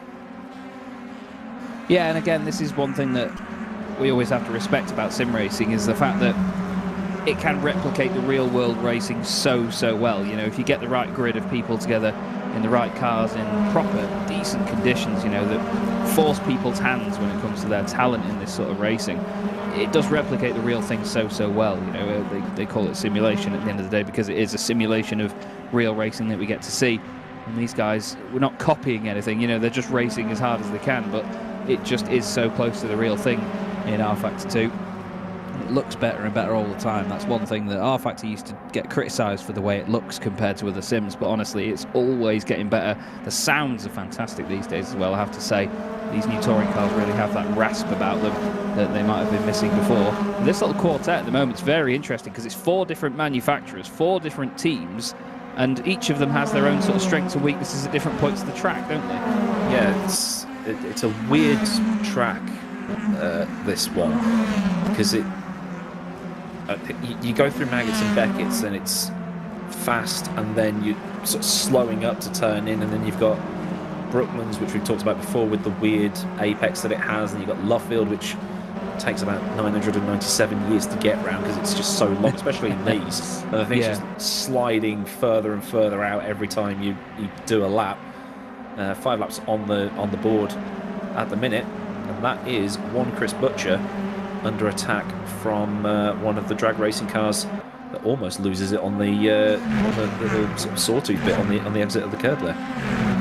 It's the thing with rear-wheel drive cars. They can catch you out like that so much. You know, you've got the whole balance of front-wheel drive performance being understeer, understeer, understeer, but in a lot of circumstances a bit easier to control. You know, you can't just plant your foot in the rear-wheel drive cars and get away with it. I've driven the Levorg a lot to know that it can be a real nightmare when you get a lot of compression and undulation on circuits. But somewhere flat like this, you know, you can get away with it in certain places because it's not as unpredictable. Silverstone is very flat, but there are still the odd bumps and drops here and there in this circuit. You'll see it as they go down towards Beckett's as well. It's almost like it does go downhill a little bit. There's that sort of sensation as you get onto the brakes turning left before you turn right. Yeah, indeed, Stowe, definitely. It sort of goes downhill and then curves back up towards you again, doesn't it? It's pretty amazing. It's 13 metres. You wouldn't think that, yeah.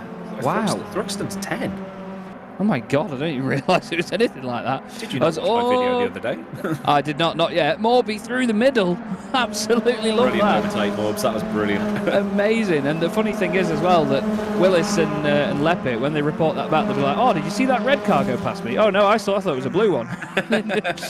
It's like through the middle of the pair of us. Who was that in that blue car? I don't know, but I had a red car go through the middle of us. Anyway, that was brilliant stuff by Morby. Great opportunism. And I think he must have heard me earlier on because I said it's the first race of the night where he's going to finish lower than he started. He's actually now moved up 2 places where he started. 8th up to 6th, which is where he would have been hoping he was before this race got underway, because that's what the reverse grid was. Yeah, I love the reverse grid format.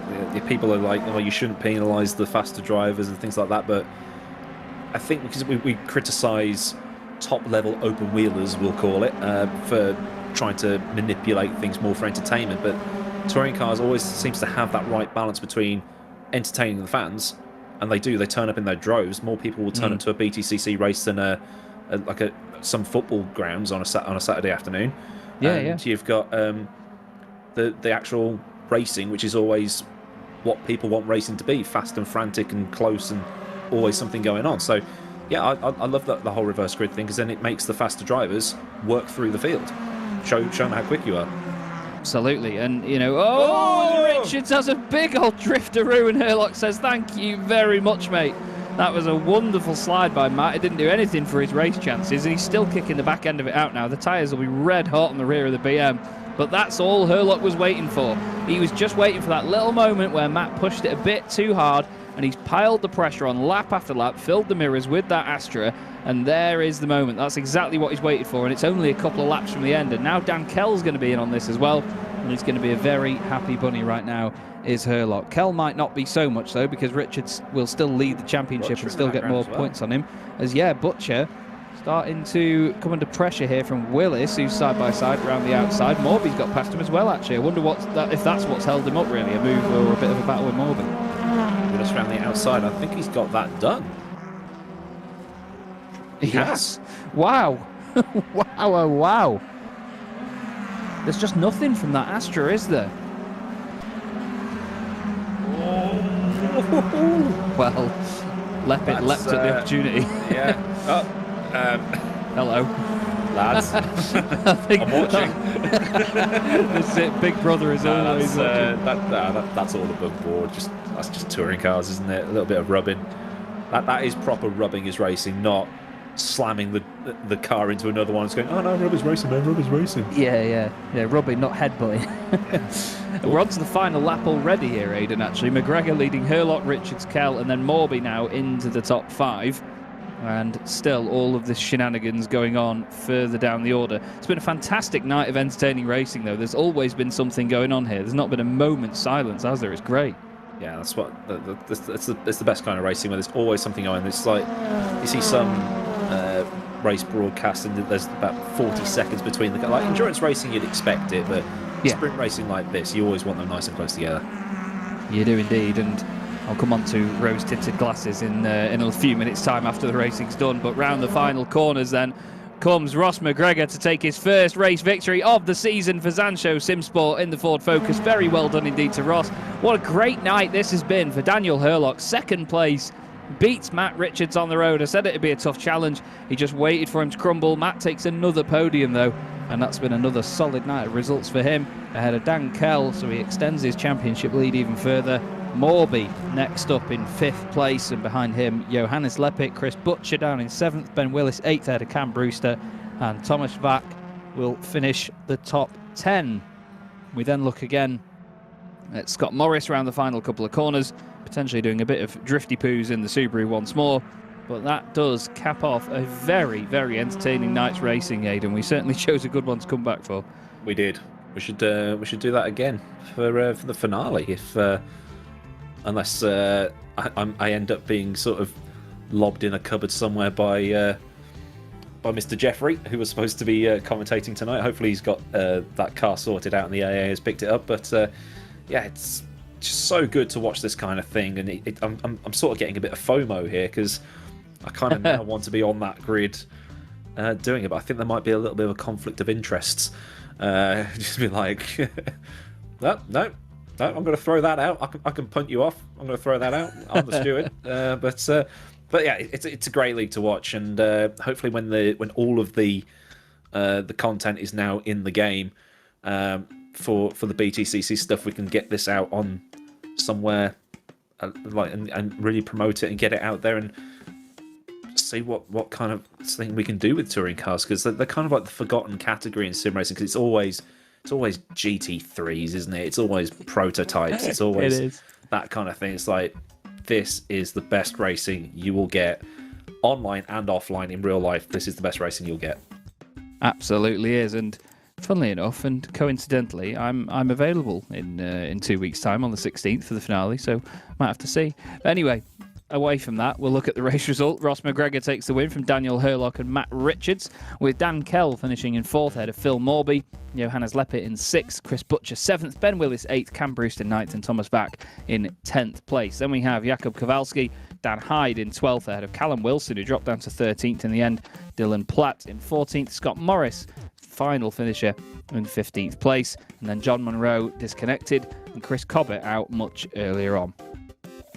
I'm almost out of breath now, to be honest with you. It's been a very busy evening for it, but that's the thing with this sort of racing, you always want it to be like that. I mentioned rose-tinted glasses a moment ago when we were saying about how close the racing is and how there's always something going on. And you know, you look back at the days of 90s Formula One and British Super Touring that we know and love so much, but to be honest with you, you look at the results sheets back then, you know, and people were winning in Formula One by nearly a lap.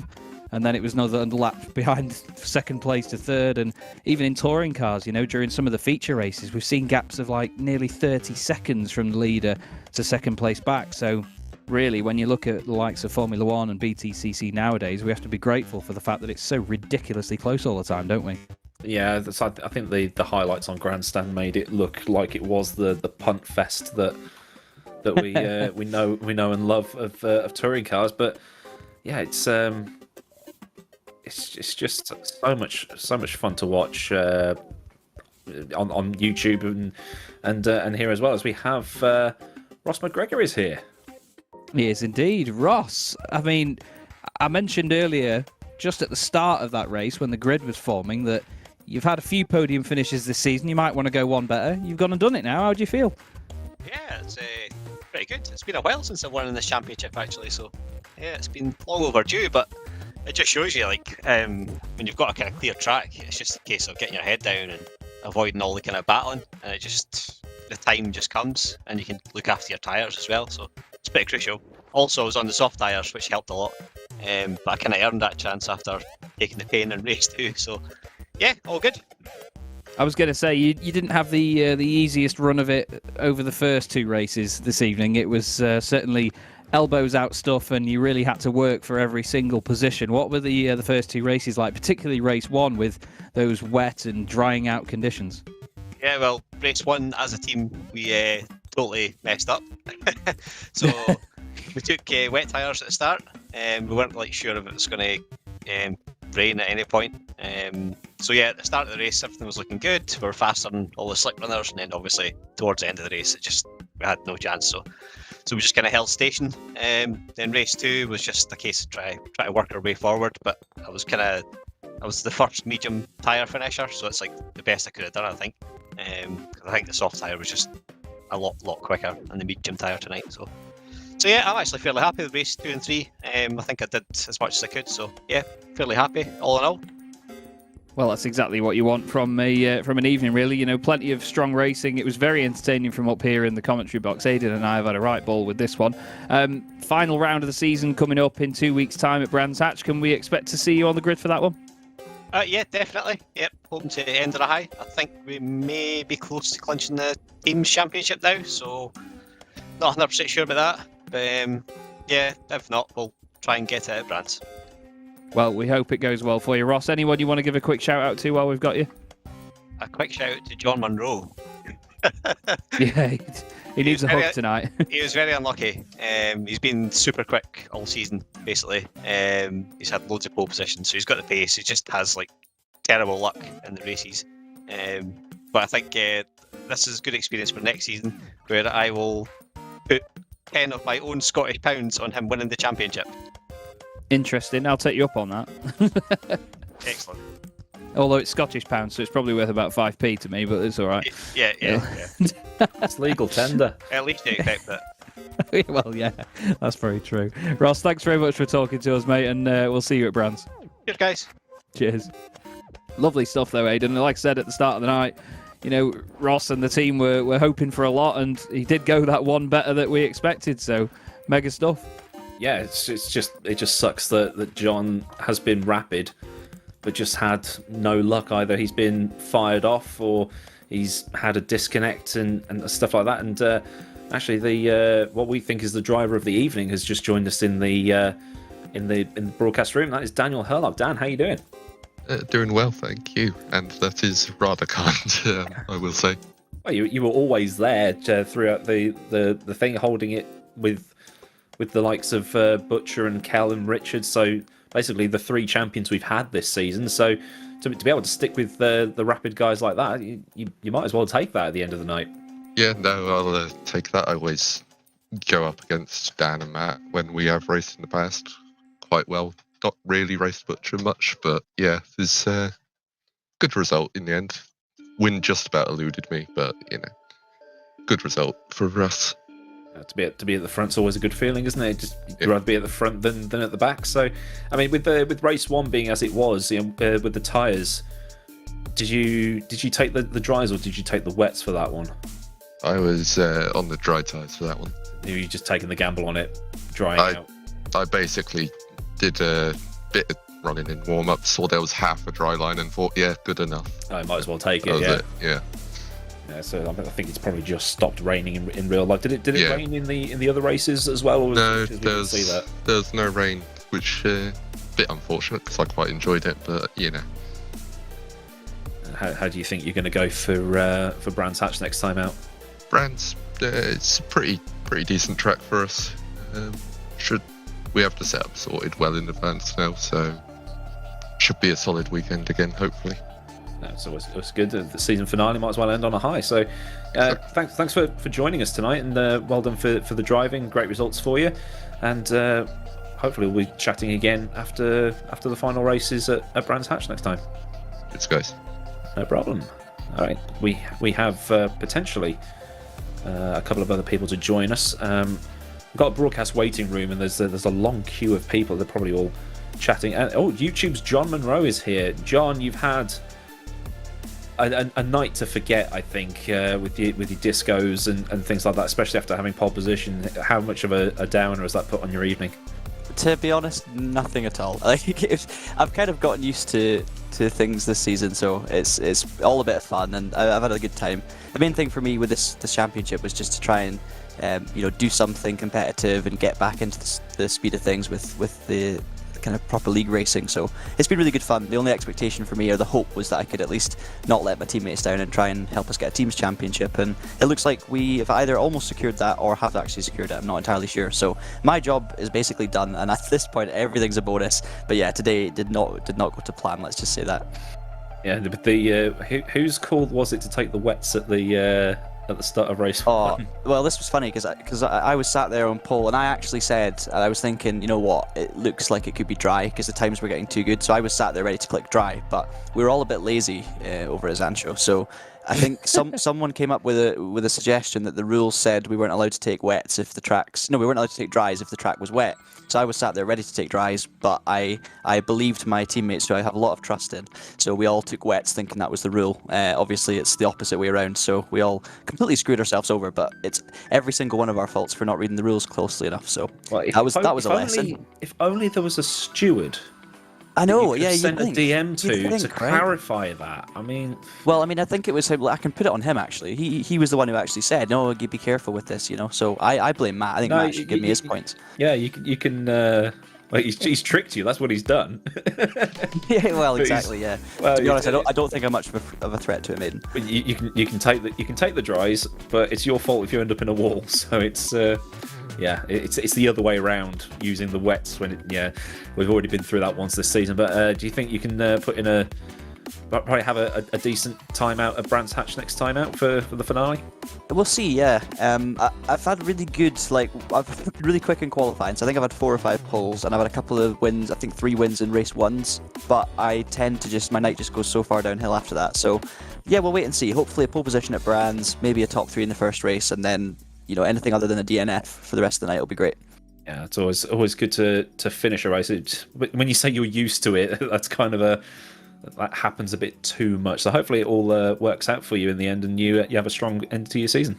Yeah, thank you very much. Yeah, no, it's been really good fun all year, and as much I've been really unlucky this year, but I've also made a lot of mistakes myself as well. So yeah, it balances itself out, and it's been really, really good fun. So thank you for all of your work on the broadcasts and the penalties and all that, because I know it's been busy for you at some points, Aidan. But yeah, hopefully we'll have some fun at Brands and wrap up the season in a nice way, and hopefully celebrate a team's championship. Yeah, no bias, but it would be nice to have a constructors championship at the end of it. But one more thing as well, I'm gonna put 20 Scottish pounds on Ross McGregor beating me next season, because he's just that man has talent. Now, did you see him in race 3? He was incredible. So he was flying. I might actually put. I'll put my whole bank account, 30 quid, on Ross winning the championship. Is that how much it's worth now with inflation?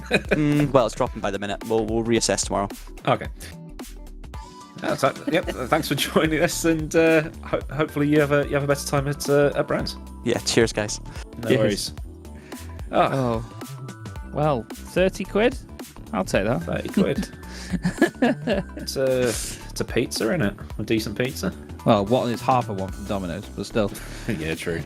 Other pizza places are available, by the way. Yes, indeed. They certainly are. We have Chris Butcher with us tonight, and I'm actually really glad we get to speak to Chris. Didn't seem like your night tonight, Chris. It was like somebody had stuck a massive magnet on the back of that Astra, and everyone was glued to the back of it, and you were towing everyone around. Talk us through it, mate. Yeah, well, that kind of that's what happens when you run a Snetterton setup for Silverstone, and your first practice laps were in the wet. So yeah, not ideal, but it was good fun. I enjoyed it. It was quite a challenge to keep everybody behind, and with hindsight, I think I did quite well, to be honest. And it's a while since I could say I could enjoy one of these races, because I've been struggling a bit in the second half of the season, really. So since it became clear that I wasn't going to be in the title fight towards the end of the championship, I just sort of approached it in a different way and just thought, you know what, I'm just going to go out there and just enjoy the races, and I think that really helped tonight, to be fair. And I've not really bothered about the results. I just focused on having good battles with people, and I don't really mind, to be honest. Well, hats off to you, Chris, because to come in here and say that you've enjoyed it, there's not many drivers that would have enjoyed a night like that. But like you say, when your focus shifts a little bit from a title fight to just enjoying the racing, we're all here because we're here for the love of it. We're not here because it's a job and we have to do it. It's great to see that there is still that passion behind the wheel there, because it did seem like the car just wasn't quite in the right place. We didn't know whether it's set up or whether it was just the car in general that didn't suit it. But then obviously we were looking at the other Astra that was around you with Dan Herlock at the wheel, and there was a distinct difference. So we were sort of speculating throughout what was going on. The defensive work, though, you had to hold off a lot of guys in a lot of places there. Were there any certain little knacks that you had to doing that, or was it just a case of see who goes for the send and when and just react accordingly? Well, in race 1, it was I know I was sort of on the attack, but there was very much only one line in race 1. So whenever somebody came up behind me, it was just a case of staying on the dry line. To be honest, that was fairly straightforward. In race 2, I kind of figured out that I was quite good coming onto the Wellington straight. I was getting a decent run out of there. So I thought, if I could just sort of hang on around there and use my push to pass down the straight, then it's going to be difficult for people to have a go into Brooklands. So that's kind of what I focused on, really, and it seemed to work for the most part. But then people would just manage, as the tyre wear sort of started to be a factor, people could stay a bit closer to me. So it was only a matter of time, to be fair. And in terms of where we were versus other cars, we've never really had the car in the right window, to be honest with you. At the beginning of the season, we put a lot of effort into the car at Donington, and we figured out the infamous ride height trick quite quickly. So that's why we were so strong at Donington, and then we were just sort of chasing our tails a little bit after that. We couldn't really figure out how to make the car work, and the fact that we've been in a really sort of tight championship battle in a different series, our focus has kind of been on that probably predominantly, to be honest with you. So unfortunately, even though THR is sort of famous for touring cars, it's kind of went to the side a little bit. But it's just one of those things, you kind of get out of it what you put in, and we've just not put enough in really this season. Well, it's a shame to see the results not quite going as they did in previous seasons, but it means now that you go to Brands Hatch at the end of the season, maybe with not as much pressure on your shoulders this time round. Is it a circuit that you're really hoping to enjoy and get the most out of? Because it is a bit of a cracker, isn't it? I hate Brands Hatch, to be honest with you. I'll dug myself in a hole there. I never really do that well there, to be honest with you. But no, I might not actually be able to make the race because I've got a conflicting race on Wednesday. So we'll see. I'm not quite sure how it's going to work out yet. I might be able to make it, I might not. So I'm not really sure. But it would be nice to see the season out. Yeah. But there's not really any expectations, to be honest. Just go out there and have a good time. Well, we do hope, of course, to see you out there on the grid, Chris. And if not, then best of luck with your other commitments that evening. Is there anyone that you'd like to give a quick shout out to or a quick thanks to while we've got you in the box? No. Yeah, there is. Well, we've got to say thanks to VMO and all the admins that put a lot of time into doing this, and Aidan for all the reports that he has to deal with, because I'm sure that's I know from taking part in those things myself in another league, I know it's a thankless task. So it's easy to forget that all these people volunteer the time to put on a good show for us, and yourself, Chaz, spending your Wednesday evening commentating on us smashing each other around. And I would like to say thank you to my teammates, but they're not here tonight, so we'll leave that one. Yeah. Well, always good to speak to you, Chris, and again, great defending tonight with the car not quite behaving as you'd like, and hopefully we'll see you at Brands, and again, if not, best of luck with whatever you have on that evening. Thanks very much. Cheers. Lovely stuff then, Chris Butcher, a driver that's always up there in the standings, and I must admit, hello. There was obviously the rivalry previously with Zansho and the THR boys in the previous seasons, but it's still a shame not to see him right up there in the sort of point scoring positions right at the very top, like we've seen in previous seasons, isn't it? Yeah, they were the team that it's kind of like I guess the Mercedes versus Red Bull thing from last year. They were, yeah. I mean, it got heated, and it's just like, lads, come on, this is a banter league. We're just having fun on a Wednesday night. It's like there's no money on the line here. You can sort of chill a bit, but we've sort of got past that now, and we know what everybody's about and things like that. So yeah, you sort of get through it. But that's just blokes, isn't it? We want to punch each other, and then the next minute it's just like, hey, look, I'll buy you a pint. We're over that now. That's it. Give me a hug. No. Indeed. Well, one driver that probably went through a bit of that tonight, to be fair, with wanting to punch people, but then at the same time absolutely loving what was going on, was super sub Dylan Platt.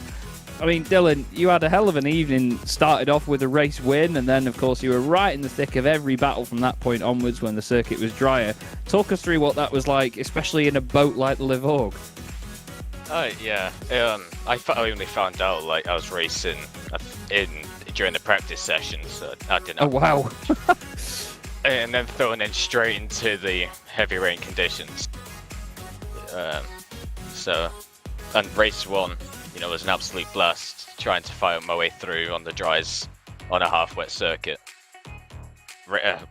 Race 2, slightly more frustrating, and probably did want to punch some people at points, but that's racing. You go through those. Race 3, had some contact with Ben Willis, which spun me around. He's apologised. No harm done. Yeah, I was going to say it was busy from all angles, but I didn't realise it was so late that you got the call up to serve really this evening. But that's what makes it even more impressive, to be fair, because I suppose having those horrible conditions to begin with, where Aidan and I got a quick glimpse into the practice session thanks to our broadcaster Mike, and he showed us just how wet it was with the amount of standing water, and coming straight into that must have been nightmare fuel. But at the same time, it prepared you tenfold for the fact that it must have been much better when the track was dry and more grippy. Yeah, I was massively helped. It kind of balanced out with the lack of practice, the wet conditions, and it was so wet. Going through Woodcut, we were sliding. We had to catch the car every time, so we're kind of lucky it did dry up. Otherwise, it wouldn't have been racing a bull through there.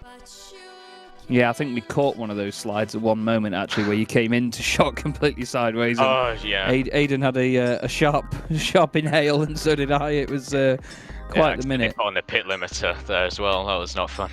Oh, heck. Yeah, I can imagine that would catch people up behind. But still, you were one of the most entertaining drivers out there tonight, has to be said. Can we expect to see you back on the grid for Brands, or is this a one-off cameo this season? We'll see, depends if Dan can race again. It's all dependent on his issues.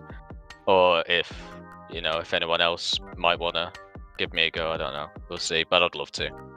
Well, we really hope to see you out there, Dylan. It'd be really good to have. Either way, you were a great addition to this evening, and of course, well done on your respective results. Anyone you want to give a quick shout to while we've got you? Just, my team, the setup from when I last drove it has taken a massive step forwards, and it's very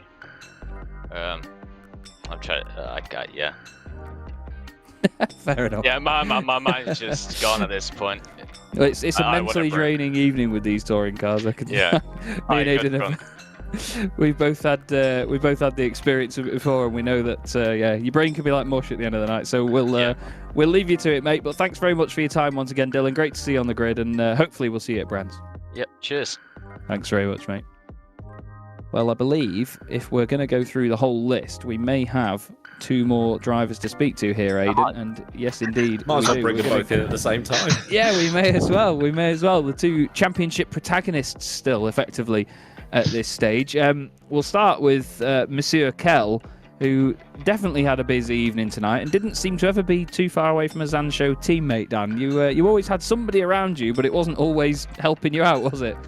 Yeah, it was quite fun tonight, actually. It's just another round where it's just been quite fun. I've never had the pace, because obviously we've got Matt here who decides he wants to podium and win every race, not leaving any for us. But it's just another consistent round I've had, and it's been a sort of a common theme. And I've just been looking at the results. It's just I've always been 4th, 5th, occasional podium, mainly in race 2, and it's just always been there. So it's been a very average season in a sense, but a good one that I've enjoyed, and especially to now be up into P2 in the championship, I will take, considering the struggles we had early on in the season as well with the setup and our pace difference. It's been very enjoyable, and it was very enjoyable tonight as well.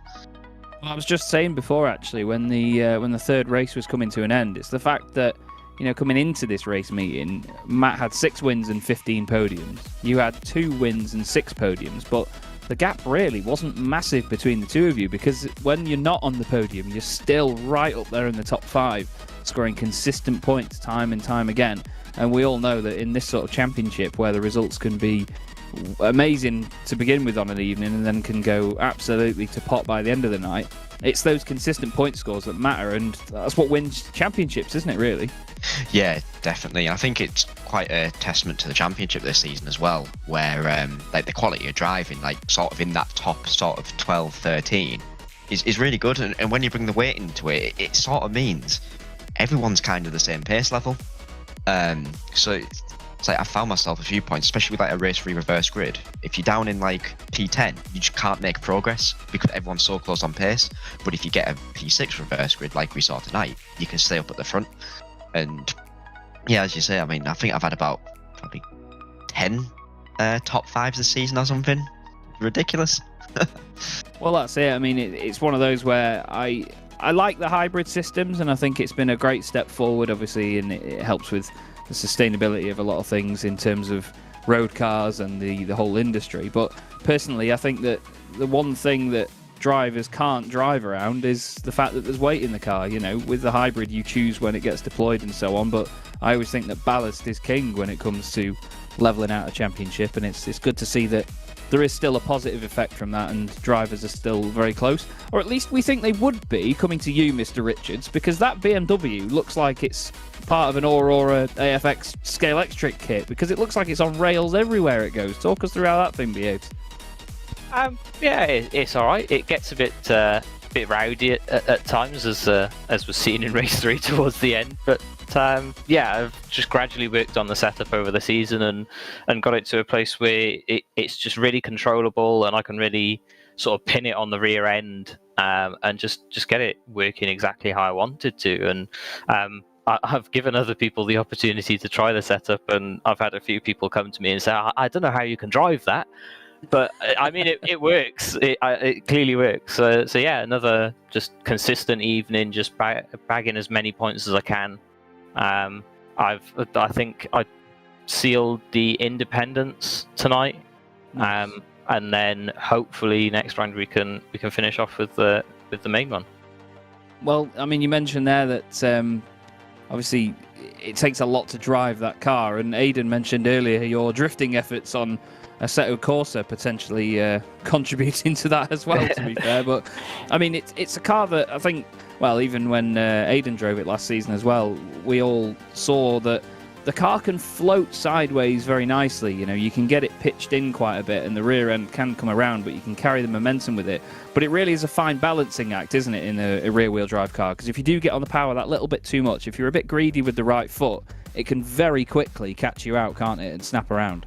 Oh, 100%. And there were a few times in race 1 where, I mean, the balance was constantly changing with the conditions, which is something that I've not experienced this season, because I did miss the round that did rain. So it was interesting to try and handle the car whilst the car is changing through the race on the tyres, but also whilst the track is completely evolving and certain things are happening with, this person started on slicks, so they're catching up. And there are a few points where I just dipped the rear wheel onto the wet a little bit too much, and it did really, really try to take off. So you have still got to be really careful with it. And like you said, you can float it on the rear end and get that front wheel to lift up and just get it to really dig out the corners. But it is really a fine balance of not pushing it too hard, and I think race 3 was an example of what happens when when you do push it a little bit too hard. Well, it was certainly entertaining, that is safe to say. Dan, coming back to you, obviously one race meeting left this season at Brands.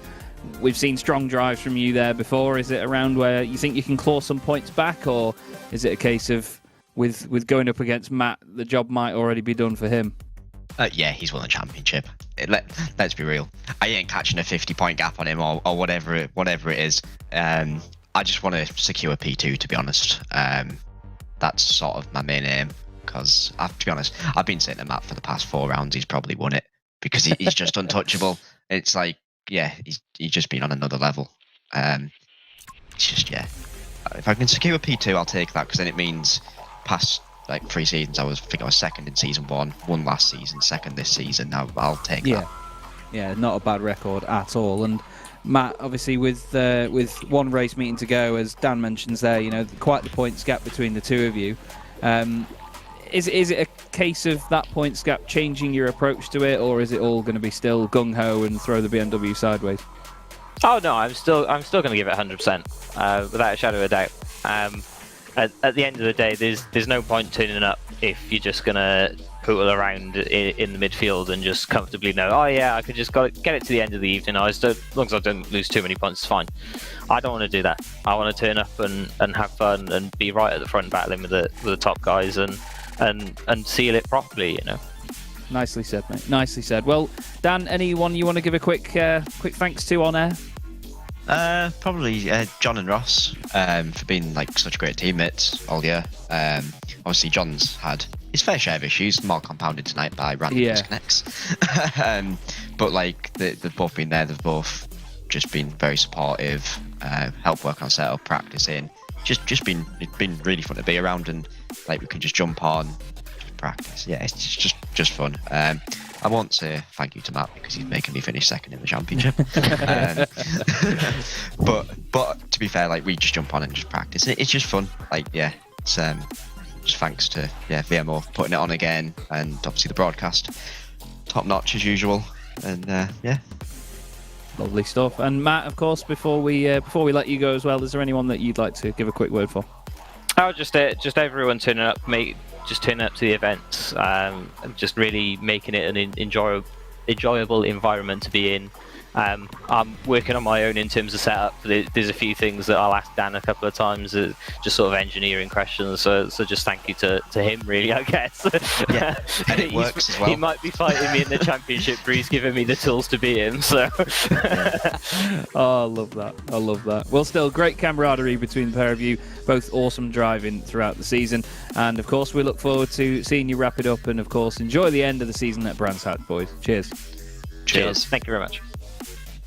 Well, there we go, Aidan, our two championship protagonists joining us in the box to wrap up the evening. And, it's nice that they can be like that. We've seen a number of championships between us, I'm sure, whether it be real or in sim racing, where the drivers have got so much animosity towards each other going into the final couple of meetings, or even just the final meeting itself, that they just can't be in the same room, they can't be in the same Discord or anything. But it's great to see that they have that laugh and they've still got that respect. I mean, at the end of the day, they are still teammates, but still, there is surely a little bit of competition still left there as well. Yeah, it's just friendly competition, isn't it? And it's just like, well, Matt will probably win the championship, but it's like, oh, I'll get you next time. That kind of attitude to it. And if you go in and you treat it like it is a real championship, like with, we've got Virtual Le Mans on Saturday, haven't we? And where there is like money on the line and they're taking it super seriously, and spreadsheets and data and 12,000 practice laps, calculating everything to the last second. All that. You bring that try hard attitude into something like this and you suck all the fun out of it. So you just turn up with 12 laps of practice and just be like, I'm just enjoying myself. Like leagues like this are still an integral part of the sim racing sphere. You do have your official FSR and Formula Pro, Virtual Le Mans and GPVWC, and some of the stuff that you do as well with the over on iRacing, where there's big money involved and stuff like that. You need these kind of leagues to just remind yourself that this is just fun. It's a hobby. You need to separate hobby from esports, and that's what I loved about. I'm trying not to plug it, but the GP Laps thing with the historic stuff. Yeah. Enzo Fazzi, Yoni Simic, Nico Hillebrand, those guys are turning up, and you think when they turn up, you think, oh, they're just going to try hard it. They're just going to use all their setup hacks and they're just going to win by five laps. But they don't. For sure. They turn up and they're there to have a lap because it's different. Like this is different, and I think you know where I'm coming from with that. Yeah, for sure, absolutely. And it's got a great vibe around it. This championship, there were concerns over how competitive it got last season, that vibe would have been lost for a bit. But everybody's now back in the same boat again, and with this sort of revival of it, with the hybrid as well, and these newer cars that are coming into the sim, it's really given it another lease of life that, to be honest, it didn't really need. But at the end of the day, anything that can help a championship like this, everybody's going to embrace it in open arms and take it on board and just get the most out of it and enjoy it. And that's certainly what we've done tonight. But unfortunately, that is all we have time for here this evening from the VMO TCUK, the Pixelate TCUK series of 2022. Aidan, it's been an absolute pleasure working together once again. Plenty of fun. Thank you, as always, to Mike Yao, our wonderful producer, and thank you to everybody that has tuned in this evening to watch this action. On the 16th of November, we will be back with you 2 weeks' time from today for the final race meeting of the season from Brands Hatch. But for now, it's been Chaz Draycott and Aidan Millward, Mike Yao on the production, and we'll see you in 2 weeks' time. Have a good evening, everybody.